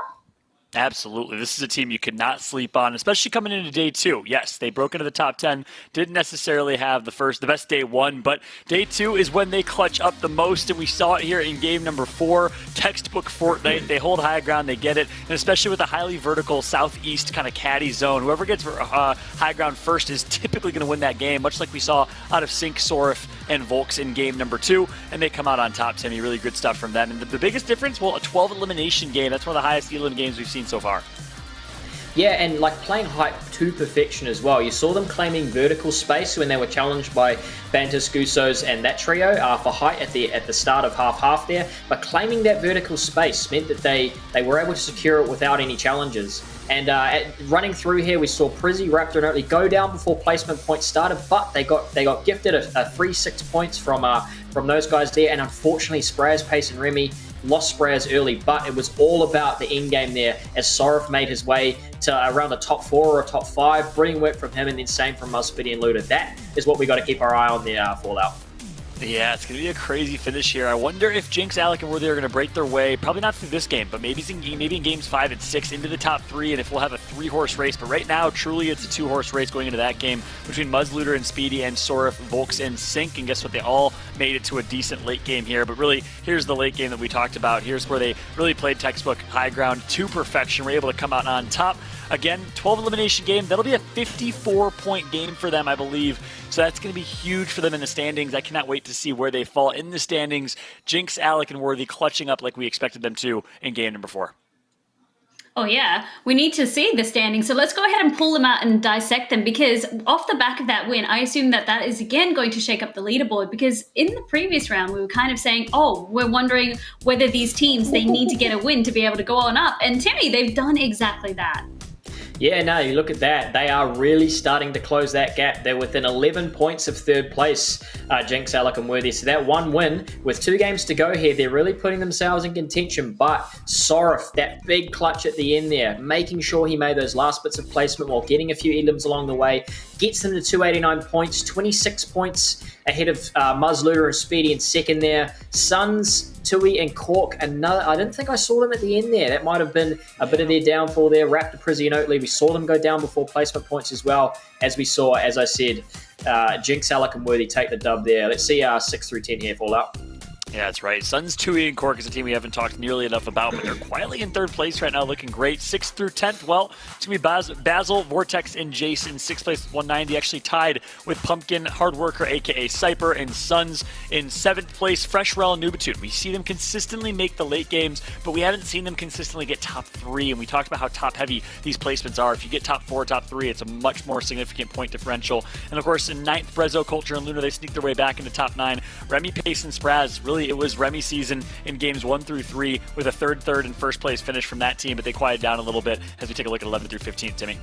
Yeah, and again, don't count any of these teams out. A couple of really good games here to finish could really bump them up. And remember, money is split in different ways. Any good game from any team from here on out could put them up into another placement threshold. As we look through 11th through 15th, some big names. Will Ronan and Ash is a couple of good games. Need to see another couple good from them here. Zans, Oreo, Raikou, Bathan, Zedox, and CEO. Kazuki, DJ, and Kriz. I want to see if they can pull a couple nice ones together here. And still remaining in 15th, the last time we saw them, Neo, Fab, and Chemo as we round out the top 20 over the page here, Fallout. Yeah, that's right. They've been lingering in 15th. But take a look at top 20.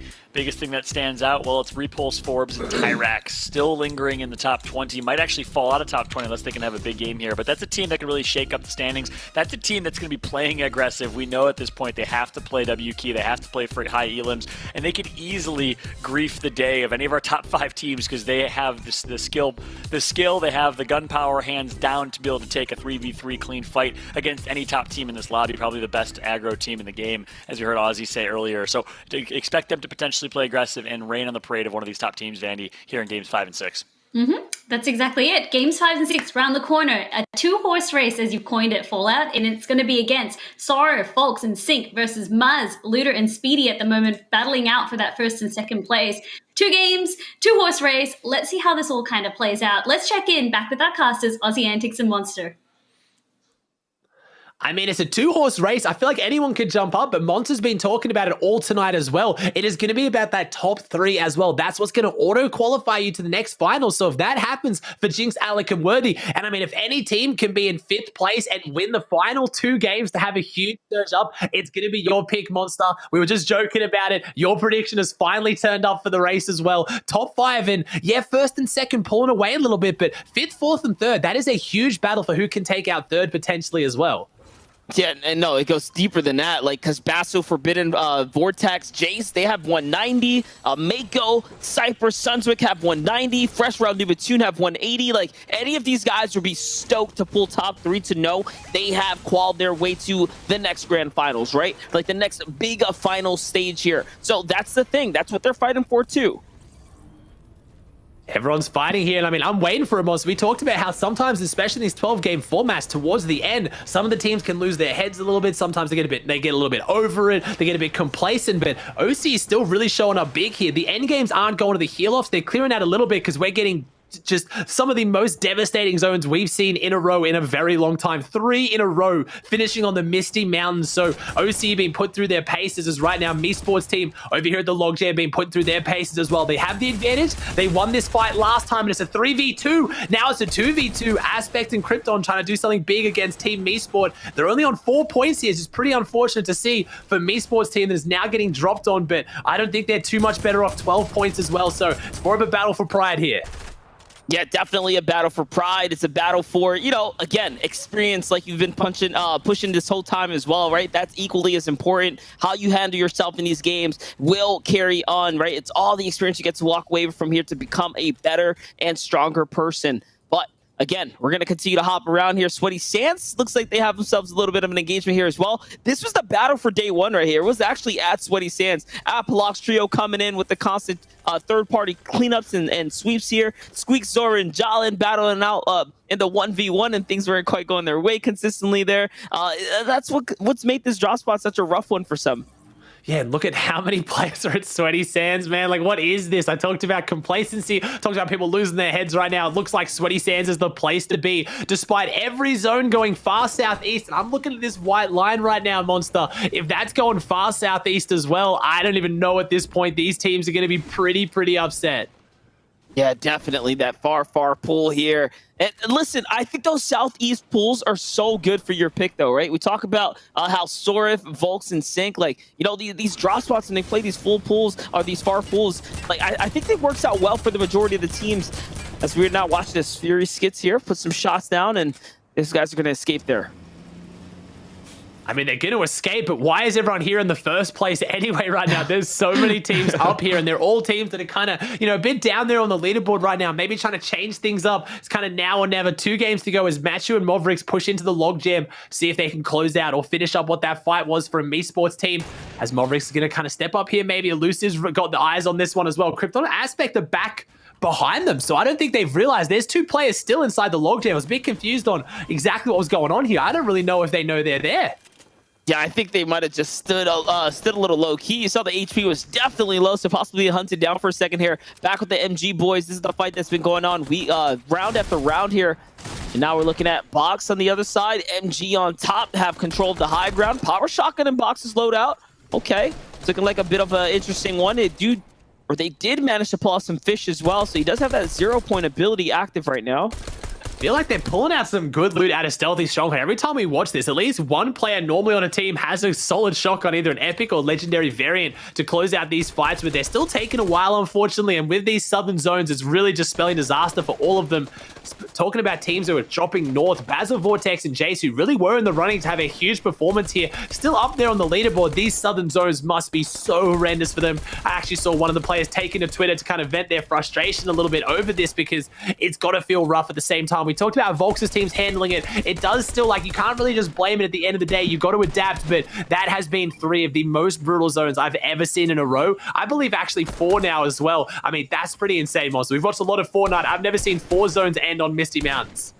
Yeah, 4 zones, man. They're all pulling down there, and you know, some people navigate them well. You get to those high ground spots early. You play the textbook, but the thing is, you got to get there early. When you have these contested drops like this, these guys, there's no way they're going to be able to make it to any of those strong spots. They're just going to fizzle out before they get there.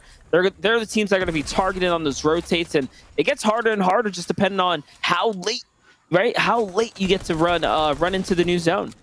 And we get another far south pull. What is this right now? I'm genuinely starting to feel for these players as well. Normally, I'm liking to not make a comment. I want to see players do the best they can with what they got, and I fully understand that. Still expecting them to do so here as well, but I can sense the frustration in this lobby right now as we get another south pull zone. Maybe it pulls far north, and we get somewhat of a central game as Rainy inside the box right now. This fight between MG, if you've been watching the broadcast, has gone on every single game. 6 games yesterday, 4 games today. It's going into game number 5 here today. It's going the distance, and now it's up to Seldom with that big legendary charge shotgun to get a big shot onto Infusion, because everything's against Seldom right here. HVT inside the box, and they go down.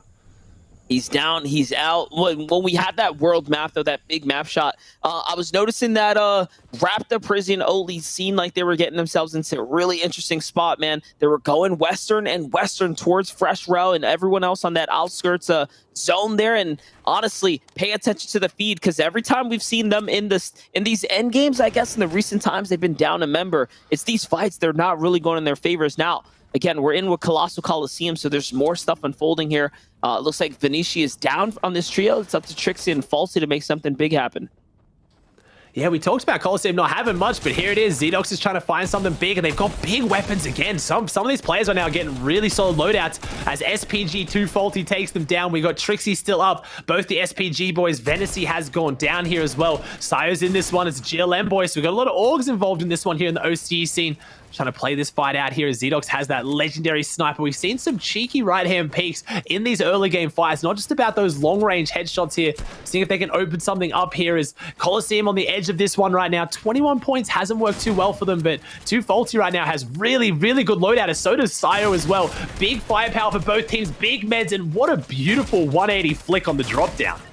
That was a nice shot right there, and they do get to clean this fight up, making it look nice and easy, but at the expense of what? They're a man down. So they're going to have to play into that save, into that reboot pickup right there. As we jump on over to Cypress Suns with Mako up against Culture, Brezzer, and Lunar.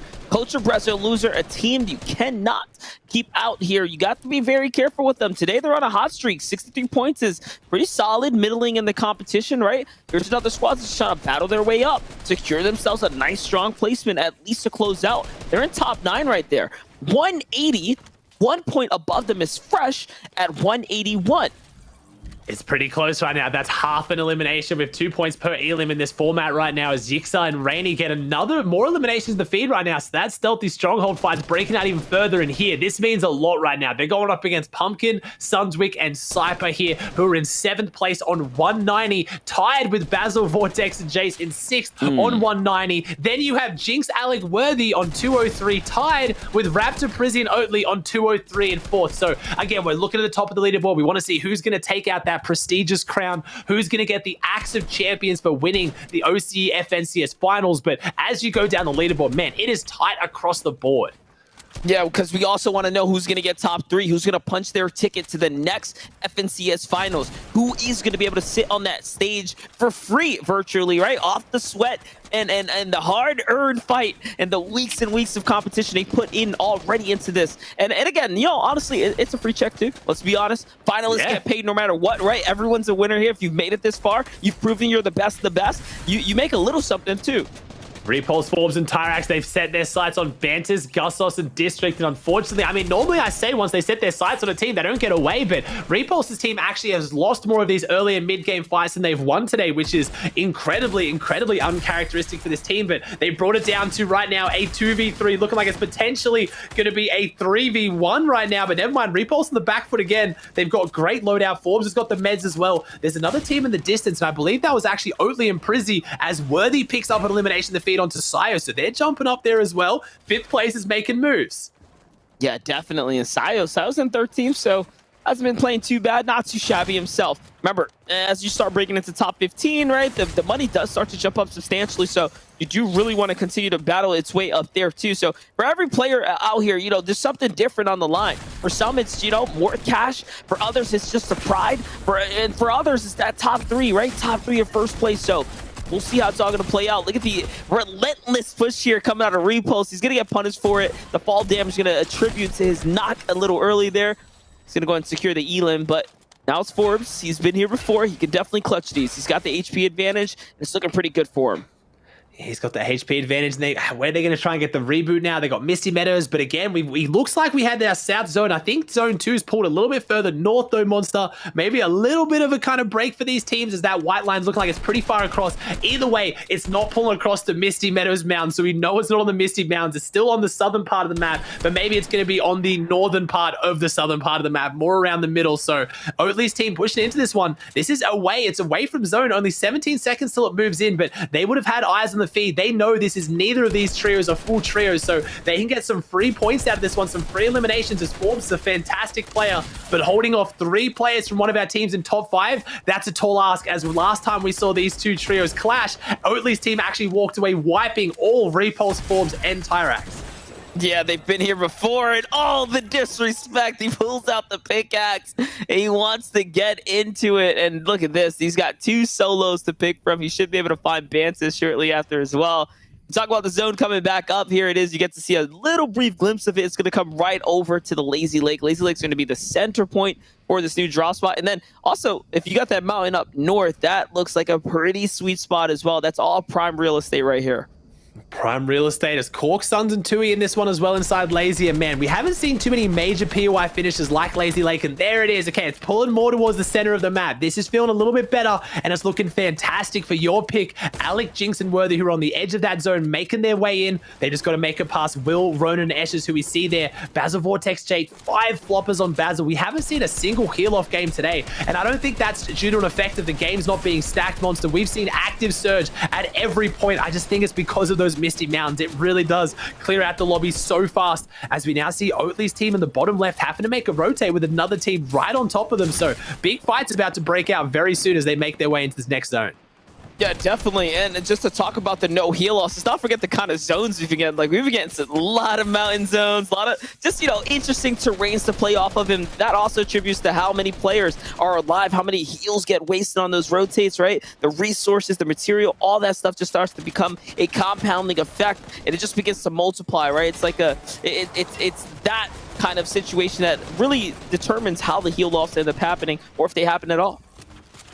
300 above for Prizzy, Raptor, and Oatly right now. So good Storm Surge, and they've got some eliminations around. They get that RPG again, Monster. I didn't speak to that as well. They've now taken down Forbes, Tyrax, and Repulse, who were just given that RPG around to different players and be like, hey, what can you do with it? Can you have the big game you need? Because 49 points for our team that started off yesterday with back-to-back victory royales. We know they can win it, but have they lost the confidence? Have they lost the composure? Or can they back it up here with 2 games to go here in the OCE FNCS finals? Jedinite and Talon, again, doing impressively well out of a contested Hunter's Haven. Really shocking me with how consistent they've played their endgame after being contested out of a drop with not a lot of loot, as Tui, Cork, and Sun set up here in Lazy Lake, and we get a decent zone again, not pulling too far. This time it's going to go towards the west side of the map. We are far away from the Misty Meadows Mountains now. Yeah, it's pulling far, far away. It's getting to that nice major POI, that Lazy Lake. And you know what? The way it works out, especially when the games end inside these major POIs, it does change a lot, guys. If you walk into these POIs and you're out of loot and whatnot, that's usually where Shambles teams get to extend their runs, right? So it makes it better, I guess, for teams placing very high on the standings because they get more opportunities to really steal away and get themselves comfortable. They're usually the guys on top, but hold up. Holy Rapid Prizzy, that's some serious firepower. What was that, like 2 or 3 gas canisters? I'm not too sure, but that was a lot of explosions. I think it was at least 2 gas cans, if that. I mean, unless they use the RPG on themselves, I have to imagine it's 2 gas cans. And looking at Osiris's loadout, they are Shambles, and that was a potential cheeky way to get a knock and an elimination. But unfortunately, Oatly goes down to 2 health, 2 HP. That's it, no shield. But because of the extra meds they got, especially from taking down Forbes, who was carrying quite a lot out of their Hydro Dam split, they're going to use those heals. They're going to get back up. But Daneth and Skids with 2 eliminations apiece. That's 4 for this team. That was a very cheeky way to almost pick up a 5th on a team that was a lot more stacked than they were. I was getting the Klinger Sync. vibes. Klinger vibes right there. Oh, Sync does go down. But wait, he actually goes down at pace. Yeah, so they're close that by. just means they were just a part of it. Yup.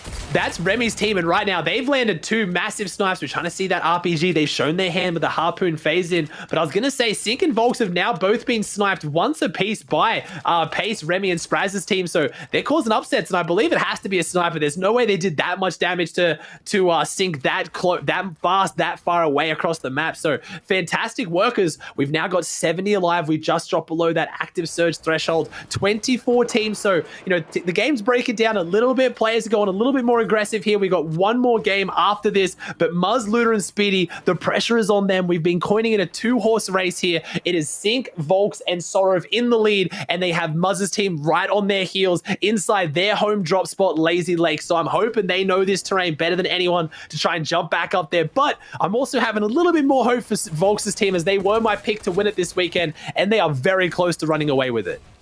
Yeah, man, they're so high up in the standings. They're looking very good coming into this Game 5 as well. Aussie got to be super excited considering that they have almost max materials across the board here. But on the other side, Basso, Vortex, and Jace are looking just the same.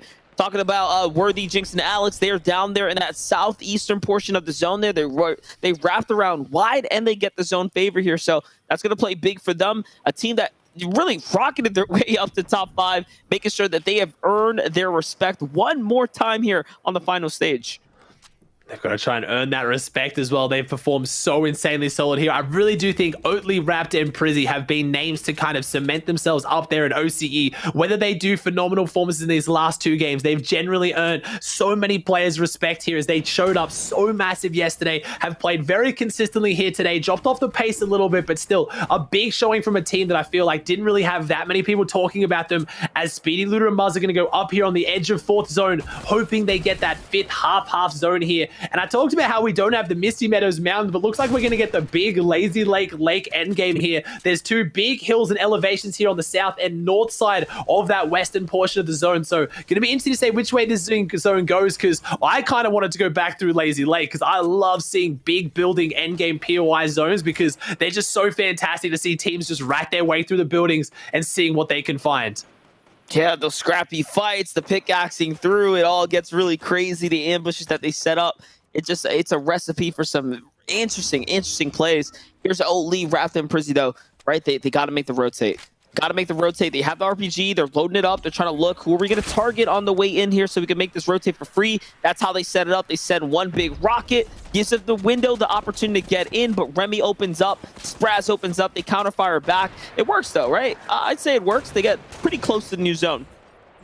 3 rockets there. It's a team that we saw win back-to-back victorials without the rockets. So seeing them use them early to condition their rotates, I'm not too worried. They've proven that they can win games without it. They don't need it to pop off as Skids takes down Rivley, and Sorov setting up with his pistol to try and get some beams down the line. Any eliminations they get will stretch that lead a little bit further forward, but this is the make or break time. We have all of our top teams in this. I think we have all of our top 5 teams still alive here. Our first and second trying to push forward. If you see Muzz, Luda, or Speedy go down at all, or Sync, Volks, or Sorov, that is going to change the storyline massively as Volks' team looking to try and run away with this one, but 20 and below. That is a dangerous spot to be in for Volks' team, as we see 352 above for our second place team. So Soref needs to get these beams in, only 12 above. 12 players are going to have to go down. This is going to be a brutal surge. They're not going to be able to out-heal a monster. This is incredibly scary for this team. They're going to be feeling the pressure as Soref gets the headshot snipe. No, this is not what you want for this team right now. If you're cheering them on in first place, they're now 18 below. Storm Surge is going to be ticking as they go for the revive. Oof. They can't get him now. Unless they splash him, I don't know if they're going to be able to get this revive off. Otherwise, he's going to go down a Storm Surge. Yeah, and he's got the splash, so he needs to get up and then save his teammate as well. Soref barely has anything either. Got to throw him down, and no, instead he's going to go for the fish first. Okay, it's enough, though. They do manage to stay alive here. It's not looking pretty, not by any means. And they're slipping away. They are slipping away. This is scary. 56 below now. We're not just doing this for the storyline. Remy takes down Sync. This is so dangerous here. Our second place team, Ludamuz and Speedy, are looking to take this all. They're looking to jump up there on the leaderboard. I said it. This was going to be a brutal surge. You weren't going to be able to out-heal. We still need 5 players to go down for this to turn off. You have Luda, Muzz, and Speedy, our second place team on high ground. Half-half, stacks, loadout, everything they need. And by comparison, you have our first place team in absolute shambles. This is so scary for Volks' team right now, and so fantastic for Muzz's. And not to mention, first place is down a man too, just to put a little icing on that sour tasting cake right there. It's rough. It's a rough one for the first place team, but you know what? They're not out of the race just yet. They do manage to, again, I haven't seen them fall just yet, so they're holding on somehow, which I don't know how, but they are holding on, and we're gonna hop on over. Oh, there it is. He gets wrapped up. Volks is now left by himself to survive in this game, but they make it to the 50-man threshold. I mean, Volks he's done some phenomenal things in competitive Fortnite history, really known not just out of OCE, but internationally, and he's gonna have to do that here today, as this is a tall ask. 104 builds is the only thing that's making me feel even somewhat comfortable that he'll be able to pull anything out of this, as he's just broken inside the placement threshold. 17 teams, so every team that goes down now, he is going to receive placement points, as Alec goes down to Raikou, so they've maybe Cinderella run being put on a hold here, as all the pressure goes down now to Muzz, Luda, and Speedy. Are they still on the high ground? What are they able to do when Volks' team goes down early? We've seen this happen once earlier today in game number 1. Volks' team went down, but unfortunately, Luda, Speedy, and Muzz weren't able to capitalize, as Speedy gets beamed out of the sky as he hits that bounce pad, and it looks like Volks is almost gone down there. I believe that was Volks. We saw it was. Volks has fallen. First place is down. What can second place do here with 2 games to go for the OCE finals? If they don't make this game count, I believe game 6 will be too little too late. Everything comes down to this. Yeah, and Suns, Tui, and Corker also still alive. Count them in. Suntook is going to find someone in the feed there. So again, Suntook not to be confused with Suns from Tui's trio, but there it is. Suns is going to find Zans in the feed too, so he is alive. He's healthy. They're a trio as well. They can catch up here. They can definitely put themselves up in this fight. This fight for first place for the last game.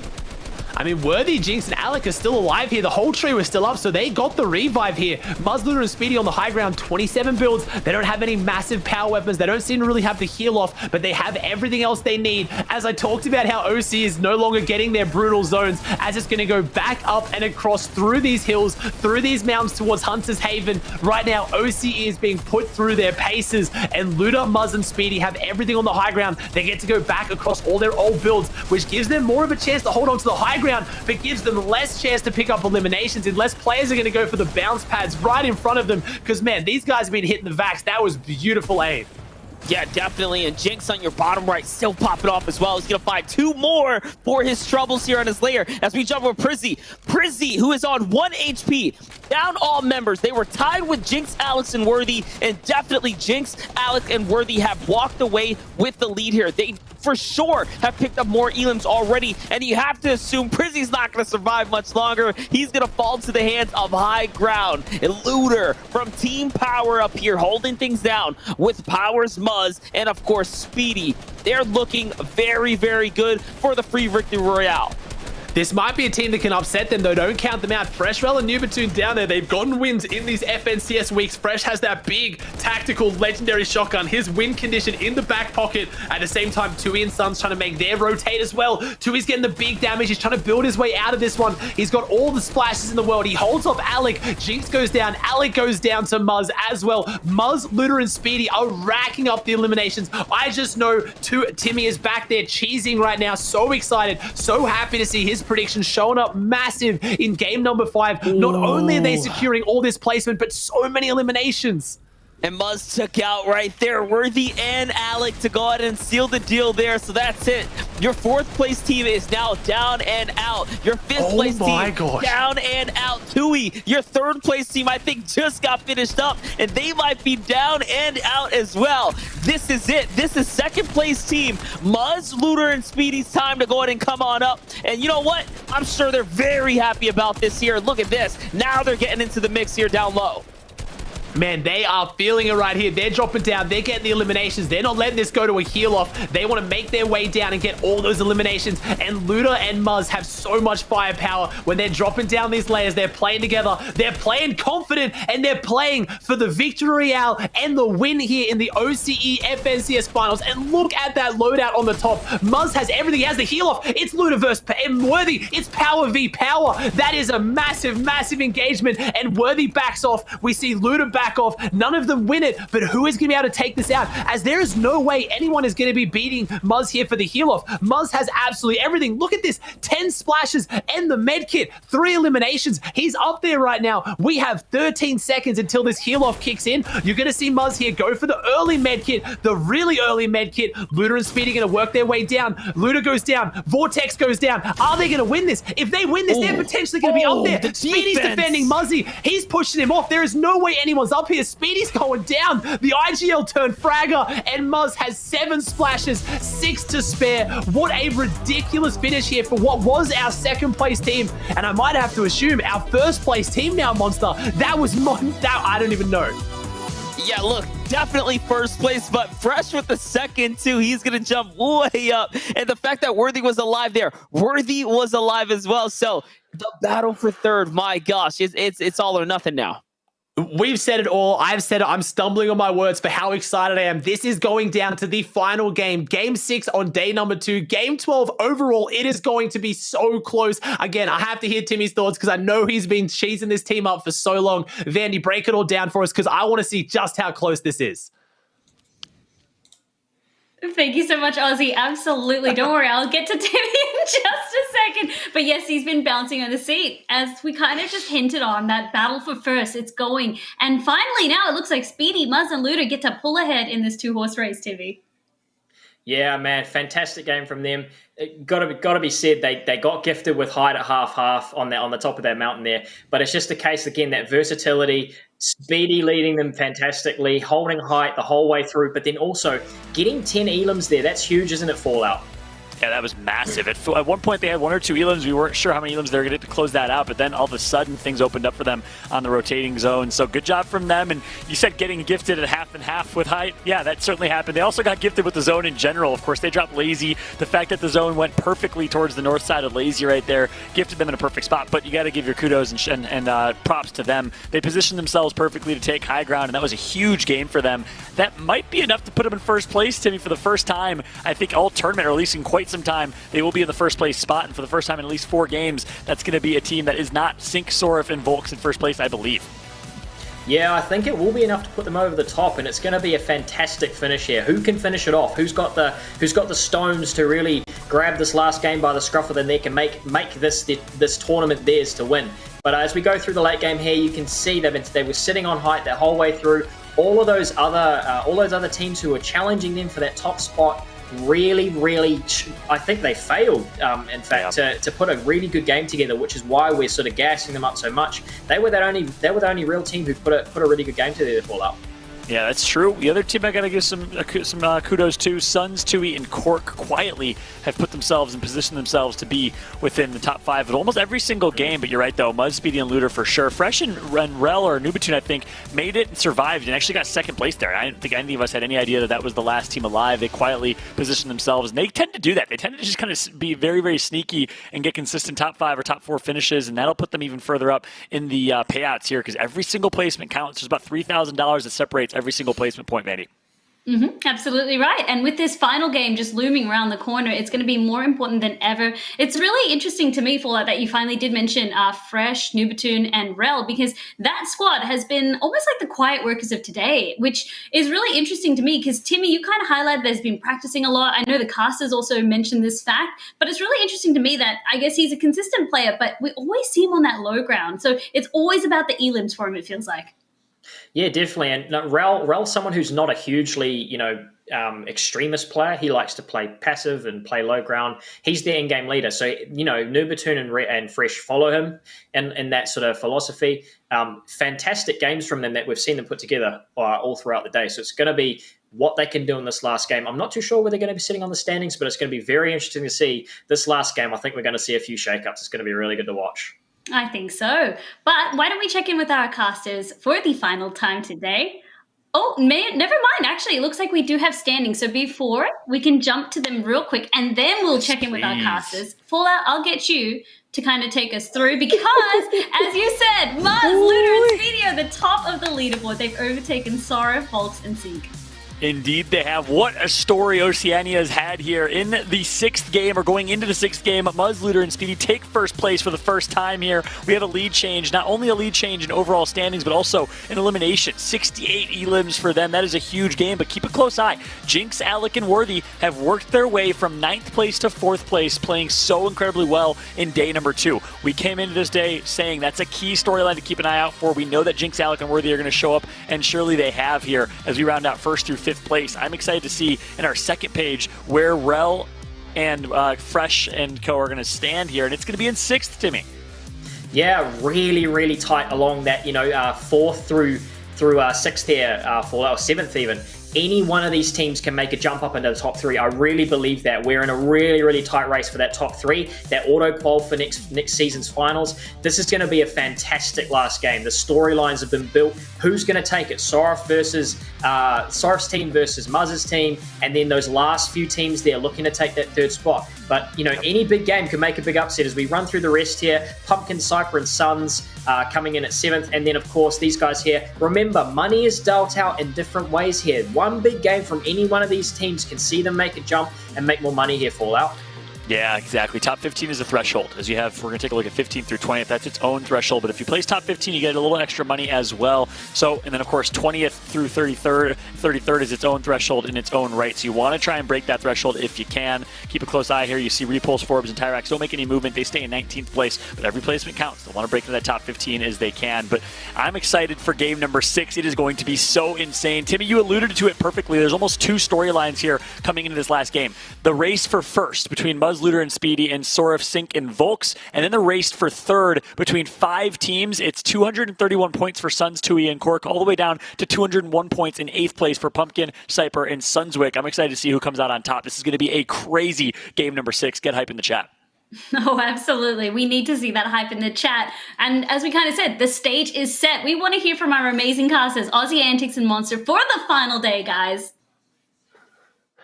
The final game of the final day, and it is a close leaderboard. It's all being brought down to this right now. We have a few of our picks from the cast and the analysts going head-to-head here at the very end, but all you know as us, as casters and analysts, all we want is good gameplay and close games, and that's what we're set up for here, Monster. It is going to be ridiculous Game 12. Yeah, it's looking like it's going to be just that.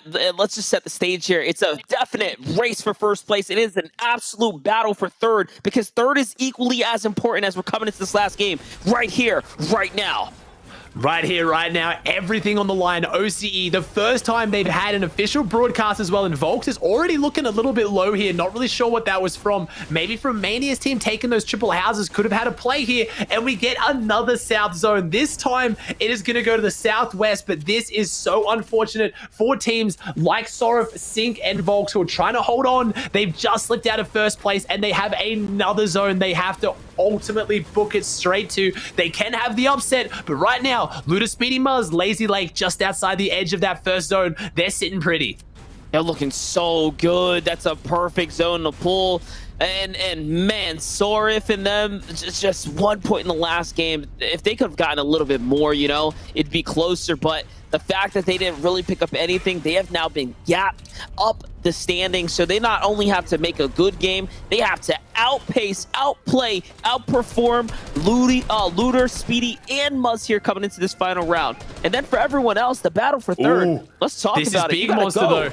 Sorov's team right now, I said they got to go to zone, but nah, they're going to the triple houses. They know this is a weak team. Mania just caught off guard here. Don't know how he didn't see this one coming. Don't know how he didn't hear this one coming. This is massive for Volks and Sink right now. We've seen that they've gone down because of Storm Surge. They now get a free 2 points on the board and a massive amount of Storm Surge that they so sorely needed. They've gone for the shakedown. They see that team in the distance. I don't know if they're going to let them go. This would be massive for our second place team if they can start this off with 3 eliminations, 6 points, and all the surge in the world, because that has what has been costing this team. Last game, they were a full trio monster. They were looking fantastic for that end game, and they ended up going down because of surge. This is huge. This is everything you want to see coming into game number 12. Yeah, I love a good strategy adjustment. I love a good ambush as well. This is like that trap card that you just play when you absolutely need to throw your opponent off guard and wait for them to have a strategy to play out of it. That was beautifully executed. I mean, it just presented itself as well. I love the reactive gameplay there. That's the first time we've seen Mania's team go for that triple house drop. Normally, they haven't been there on the map, so they changed up their strategy to try and have a bigger game here in game number 12. Respect them, still trying to the very end, but unfortunately, Mania caught off guard. It's now going to come down to his teammates in Trexie to try and hold that one off as a duo, as we still see this pretty head-to-head engagement going on to Sweaty Sands. Yeah, definitely. Sweaty's been a backyard of fights right here. All kinds of battles going on. Danath already has 3 limbs. It's costing Fury, though. Fury Skits, who's out of the game. So they're down a man on low ground. Zora and Jalen down a man as well. Squeaks is no longer in this lobby, so it is a 2-on-2 situation here. Isn't it crazy to think right now, when you look at this leaderboard, right, Monster, we have our second place team, Volks, Sink, and Sorov, with 3 victorials of 11 games, and they're in second, and by a decent margin too. They're down in second right now by almost 20 points to Muzzler and Speedy, who only have 1 victorial, so showing that it really is, and again, we coined at the start, Timmy said it a whole bunch, but there's a reason why he's one of the biggest brains in Fortnite: consistency. That is what Muzzler and Speedy have had over Sorov, Volks, and Sink here tonight. Yeah, for sure. Listen, their average placements, just look at it, 6.36 out of their 11 matches. Games. 24 minutes and 30 seconds alive. 6.8 KD ratio here. Like, they are staying well above water. Like, they're living life. They are on a yacht, living lavish here. As we see, again, just a scrappy back and forth over there at the Sweaty Sands. Here's a look at Jinx, Alec, and Worthy, a team that has somehow miraculously popped off in day 2. If you would have called them taking a win at the last game yesterday and then jumping all the way back up to top 5 with how bad they were playing yesterday, I wouldn't have believed it. But today we see a different side of them. We see that champion stride in them. Yeah, they had the mental reset. They came back big today, and they're doing phenomenal things as well. We got to keep eyes on that. They are a team that can potentially take out that 3rd place. Me and Monster have been talking about it. Yes, we're going to hype up the battle for first. Who's going to get the Axe of Champions and the lion's share of the prize pool here today? But who's going to get that top 3 and guarantee themselves a place in next FNCS finals, as teams like Jinx, Alec, and Worthy, who have now stayed together for multiple trio FNCSs, you have to assume they do it again next season, and then I get to go for a ticket straight through in the finals. So this is very important for this team, as here it is. Speedy, Luda, and Muzz, the team with everything on the line right now. Our double power contingent as we tune into Powerworthy as well. Everyone's gunning for that top spot. And Muzz, I've talked about this recently. Muzz is a player that came out of nowhere, jumped up massively in solo FNCS. He was first place going into the last game, and he ended up going down early, dropped back into fourth place. X2 Twins joining up, taking the win. If you were watching on Alex's stream at the time, Muzz was in the background, and he was absolutely gutted. He was crying. He was so upset that he went down in the last game. Honestly, it brought the whole community behind him, banded them together, made Muzz a crowd favorite, and since then, he has been popping off and winning an FNCS. I know just how much that would mean to him. So even though I've got Sink, Volks, and Sorov as my pick to win this weekend, I will not be at all upset to see Muzz's team walk away with it. I'm just hoping we see a phenomenal game here, because Game 12, this is shaping up to be one of the biggest games in OCE competitive history. Yeah, definitely, and the first to be broadcasted on a main stage like this, so all the lights, camera, and action are on. Who will cement themselves and build their own brand new legacy here to bleed into what is the future of competitive? Honestly, the coverage has been phenomenal, and this is what we tune in for. These are the fights we want to watch here on every region, especially OCE. OCE, honestly, I've just grown to be a big fan of it, right? I came in with limited knowledge, and now all of a sudden I feel like, you kind of set me up for success here. It's the storylines, man. They do. OCE has the storylines. They have the gameplay. I've talked about it a few times, not to disrespect any of the players in the region, but it's a top-heavy region. Our top teams really can battle it out with the best of the best. And Raptor, Prizzy, and Odley are really battling out with the best of the best here in the lobby. Forbes, Repulse, and Tyrax have tried to find their way into another fight with them, and it looks like they potentially got them bested again. I am gaining so much respect for Odley, Raptor, and Prizzy as a team, but just as players as well. They're holding off Repulse, Forbes, and Tyrax, who up until this point, not just in this weekend monster, all the weeks, the qualifiers, the heats, we have seen no one be able to match Repulse, Forbes, and Tyrax in fighting power, and they're doing it in style. Yeah, definitely. That one bad day for Forbes, Tyrax, and Repulse there, I think really just set them off their groove, man. And because of it, everyone else is just, they're vibing. They're vibing. Prizzy, Oatly, and Raptido in particular, though, we talk about how they're winning these fights, their best them right now. They have them on the run. This is not usually where you see this trio getting outgunned out in the open. Just, like, disrespected, honestly. And there it is. They get, that's 6 more points on the board. That's another trio wire. Prizzy gets 3 of those eliminations. They get what I imagine is the RPG and all the loot, and now they get to have potentially a huge game 12 for them as well, as Ludamuz and Speedy set up right on the very edge of this one. They're not in here, but they're not going to want to try and hang here for long. They're going to try and get their Storm Surge, get their tags, and then they're going to rotate more central. So they are currently set up massively for success. As here it is, Sink, Volks, and Sorov hitting those absolutely brutal rotates out of Steamy Stacks all the way down to the complete opposite end of the map. I know this team is going to be upset about this one. They are emotional players. They still play through their emotions, but I know they're going to be frustrated. Yeah, but you know what? At least they picked up that second elimination. They managed to hunt down one of those other trios that was playing that northern drop there, the big split up top. Here, though, we're jumping in with Fresh Rel and Nubatoon. This fight's going to mean a lot for them, not only for Storm Surge, but again, it's the battle for third, like minimal. Right, at the very least, what is definitely in arm's reach for all of these trios, for so many of them, is grabbing that third place slot, which right now, they might as well have all came in here with the same amount of points, because it's that close.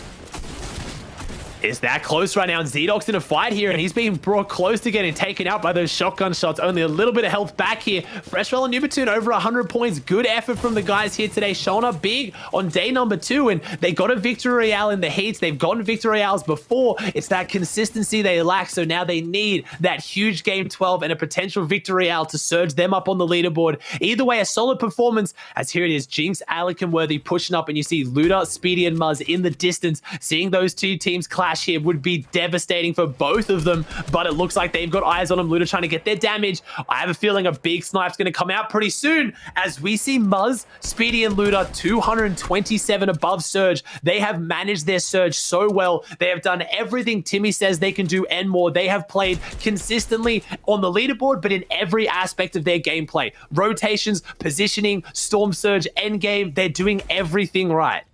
And that's the difference. That's the difference right there. There's no holes in the game plan. There's no holes in the strategy. And the standings, they reflect it.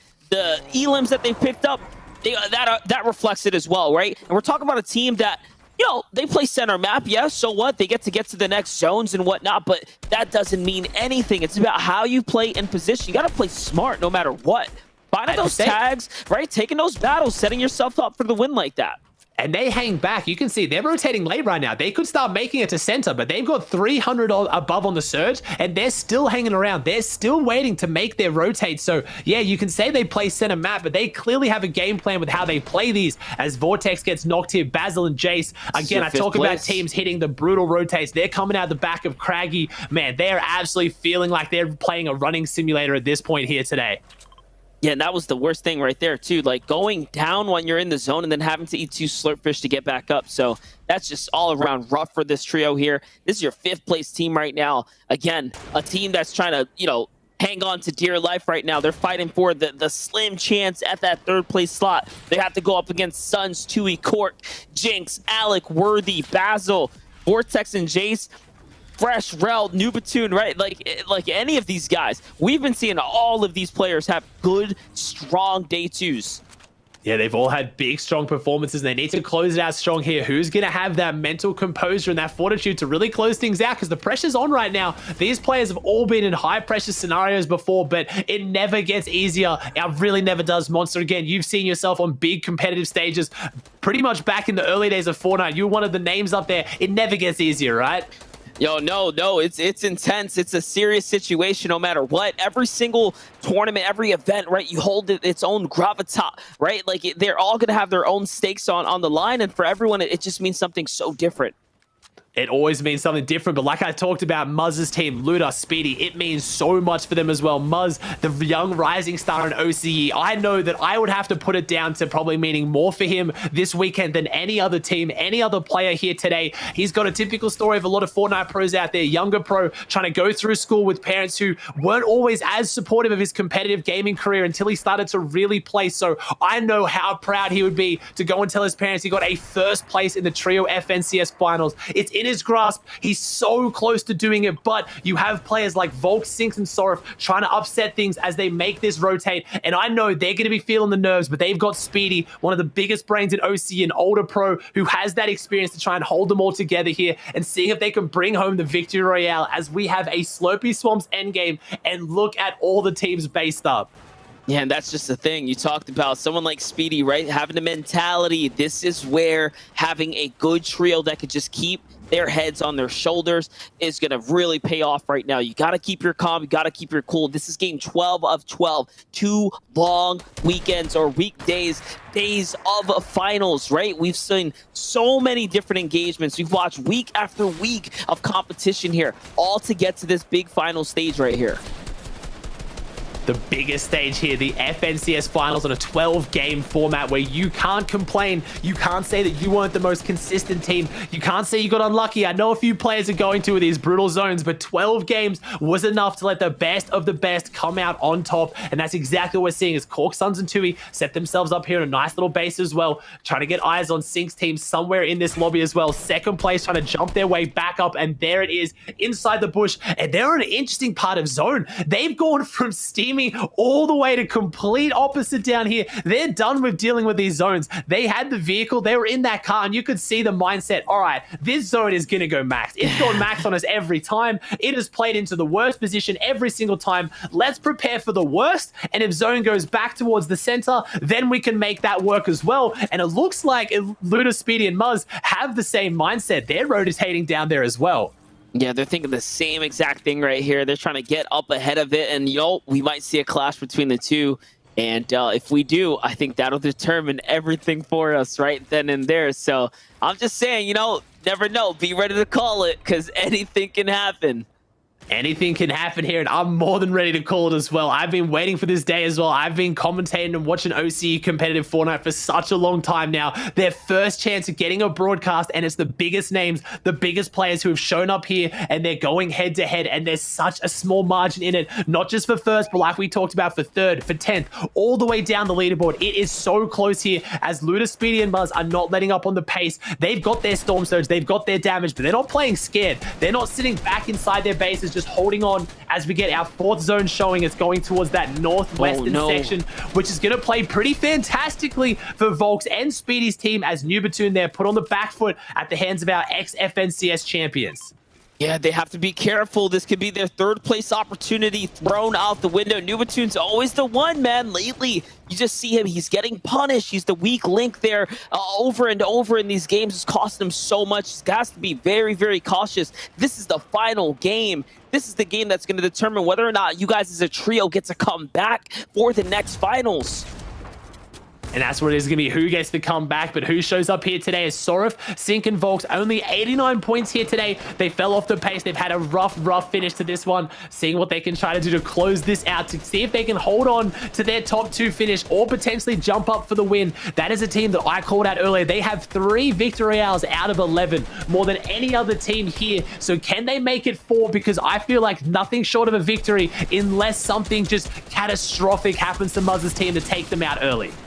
Yeah, definitely, but this is what's going to happen here. On the other side, it's all fights. There's no sunflowers and sunlight on this side. This is looking rough for Basso, Vortex, and Jace, but you know what? They get away here. Basso does get to back up. Vortex puts a little bit of defense down here, and the trades are good. The trades are good for both sides, but you know what? They're coming out on top, it's looking like, as they out-firepower the opponents.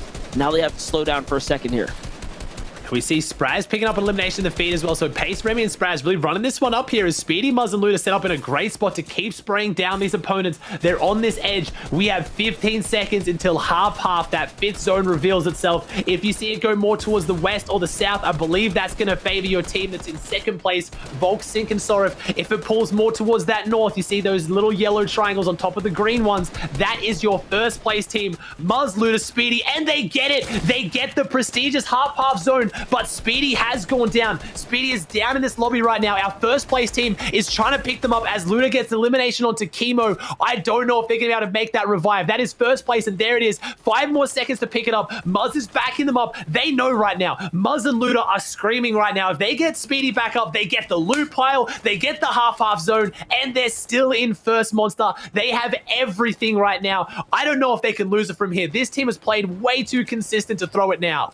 Yeah, and look at that. The fact they even have white heals, the med kit right there is so crucial this late in the game. You know, a lot of trios don't even hold on to that as a safety contingency, and they even have the whites to go ahead and back up. This is looking so good for Sorif, Sink, and Volks now.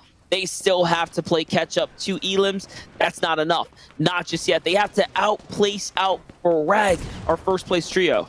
They have to keep up right now, and they have to make it in a zone. They make a fantastic rotate, but Sink's down to only 27 builds. He's done the majority of this tarping, so looks like they're chopping out this base from the bottom as Fresh going for the meds here against with Rel and Nubatoon all together here. They're going to make their rotate. This is another team that's up there right now. They're surging forward for that top 5, but Muzz, Luda, and Speedy, the crowns are almost on their head. They can feel it. They're only 89 above, though. Only 1 player has to go down, but we could see extra active surge on the rotating zones. We've seen what it does to Volks' team. Our 1st place team could be at the receiving end as well. They've slowed down here with the pace with Speedy getting knocked, but they're on the half zone. What can they do? Everything on the line. Everyone's feeling the nerves right now, but who's going to be able to overcome those and jump out on top in Game 12 of the OCE Trio FNCS Finals?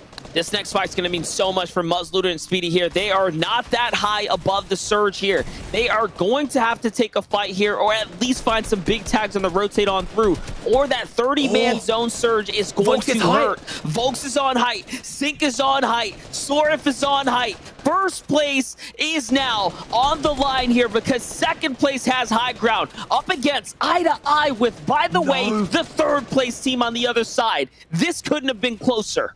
This is huge, but they're trying to give it up. They think they have to because they don't have the material. We only have 53 builds on Sorif. Volks doesn't have a lot. They want to hold it. They're going to try and chop it. They're going to apply the pressure. If they had the material, they'd be able to hold this, but right now Sorif's doing everything he can desperately to pressure this team. He doesn't want to get sniped. He's literally down to harpooning the builds. He chops out 2E to waste their mats on the front side. They're going to battle for it. Sink is tarping. Sorif is gunning. What can they do to hold this as Sorif goes to the front side? If they can take this height, if they can take this victory out, they're in it with a shot, Sink is but down. Sink goes down. Sink falls here. Volks and Sorif in second place need to do everything now. The entirety of their FNCS is on their backs as Muzz, Luda, and Speedy, a full trio, still alive, and it is Tui at the hands of the third place team. Volks drops down. They concede the high ground and potentially concede their FNCS first place unless they can do it from the mid grounds. This just got a lot harder than it already was. And again, Volks doesn't even have any shield now to work with. All of a sudden, it's become that close. Muzz, though, gets trapped in the zone. He gets punished up. He's getting banged up here. They're trying to keep him alive.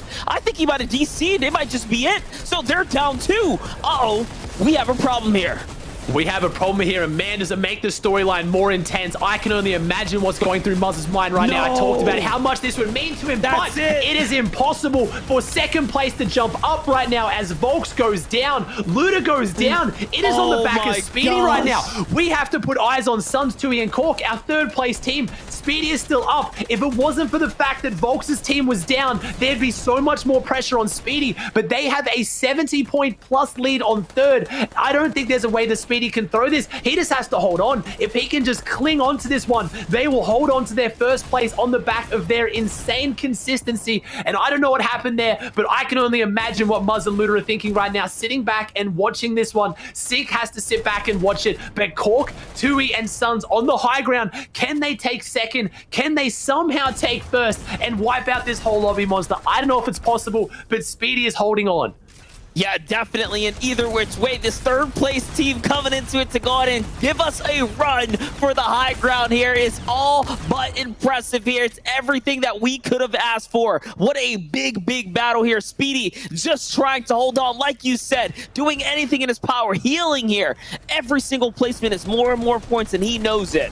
Speedy being playing this so smart right now, drops back out, plays that med kit, gets back in on 60 health, but he's delaying how long he spends in the storm. So all these players in front of him have to push in and have to get away from the edges. 30, 20, he's getting in on 20 health, 65 shield. He's got enough builds to put down one cone. Zone goes back. He's got one more build. Speedy's on his victory lap right now. He doesn't even want to shoot. He fails the shot. He takes down Remy. Go Speedy. Those 2 points could be the difference as well, though. Speedy clutches up the placement points. I think that'll be enough. Can Cork, Tui, and Suns win this game? If they don't win it, there is absolutely no chance they win FNCS, but I believe we have Muzz, Luda, and Speedy taking it all out. But can Cork, Suns, and Tui secure this top 3? Can they potentially secure a second place jump up? This is all theirs right now. Our first and second place team are sitting back and they are watching from the sidelines. We all but watched the victory lap there from Speedy too, man. What a day of games here as we now get to bring it home with none other than, again, the trio that came in as equally consistent. Cork, Suns, and Tui here. They get to pop up and walk their way home here. Will comes on up. It's not going to be enough. He gets swatted down. And now we're looking at the last 2 teams go toe-to-toe here on the OCE region to wrap up the day. It is Tui, Suns, and Cork. They get the victory royale. I don't know if it's enough to jump up in a second. I don't think it's enough to jump up in the first. I was saying it. I know how much that victory just meant to Muzz, Luda, and Speedy. We'll have to have the analysts break it down as well. But I think with that point lead, it is going to be insurmountable. And like I said, we've seen some brutal gameplay today. We've seen some big moments. But the team that wanted it the most, I guarantee, is taking it away here. Monster, again, your first time on the official broadcast watching OCE. Any final thoughts, mate? Yeah, listen, final thoughts. OCE, thanks for having me, guys. This has been awesome. This is sick. Fun games. We love to do it, and nothing better than FNCS final stage to do it on alongside my boy. And that's you, man. GG's, brother. Let's go, Monster. It was a fantastic weekend of games. Thank you so much for having me and Monster. Really, honestly, OCE showed up in the way that I always know it could on the official broadcast as well. We'll have to break it down, though, because that leaderboard was really close right till the top. We'll have to see if Timmy's cheesing as hard as what I think he is, because I know he knows how much that means to that team as well. But I think they got it. We'll have to see Vandy analysts break it down for us. That's it for us here on the desk. Monster D-Face, Aussie Antics, thank you for having us. Let's see how the region closes out. Vandy, I'll throw it to you. Thank you so much, Aussie Antics and Monster, for bringing us the hype that we needed. And that was a crazy final round of the day. While we prep the standings, we have a lot to cover here on the analyst desk. Timmy, I'm going to get you to start kicking us off with the breakdown of the last match of the day and trying to hold it together while we get these standings together. I don't know if I'm going to be able to hold it together, man. That was a draining last game, right from when we thought Sorf and Sink had height, running right the way through mid-game. Like I was on the edge of my seat, as I'm sure, and screaming a lot, as I'm sure you guys can attest to.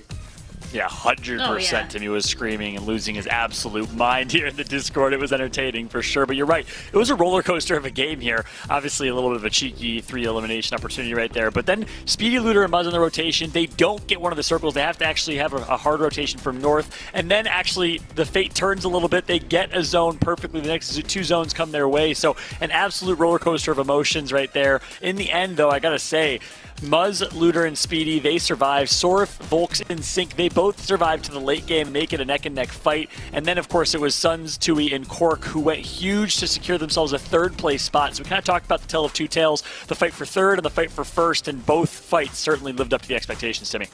Yeah, and right at the end here, Speedy, the clutch master, coming in big with a couple of really big placement points right at the end.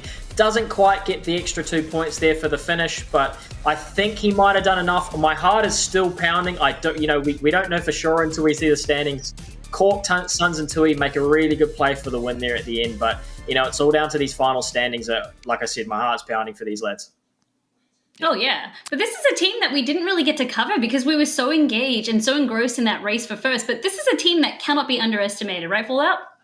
Absolutely. I mean, that's not even a question. I think Tui and Suns did not get nearly enough discussion from us throughout the entirety of the tournament. They showed up big on day number 2. I think top 3 in terms of their placements in day 2 in particular, and that will result in a top 3 finish, I believe, in the overall tournament. So my hat goes off to them. They performed incredibly well in that last game. Holding high ground is not easy to do against Sink and Sorf and Volks. Of course, they were a little bit struggling in the mats category, so they're able to maintain. But taking out, I think it was Sink early, is what actually cemented, in my opinion, the win for Muzz, Luder, and Speedy. So Muzz, Luder, and Speedy have to thank them as well, I think.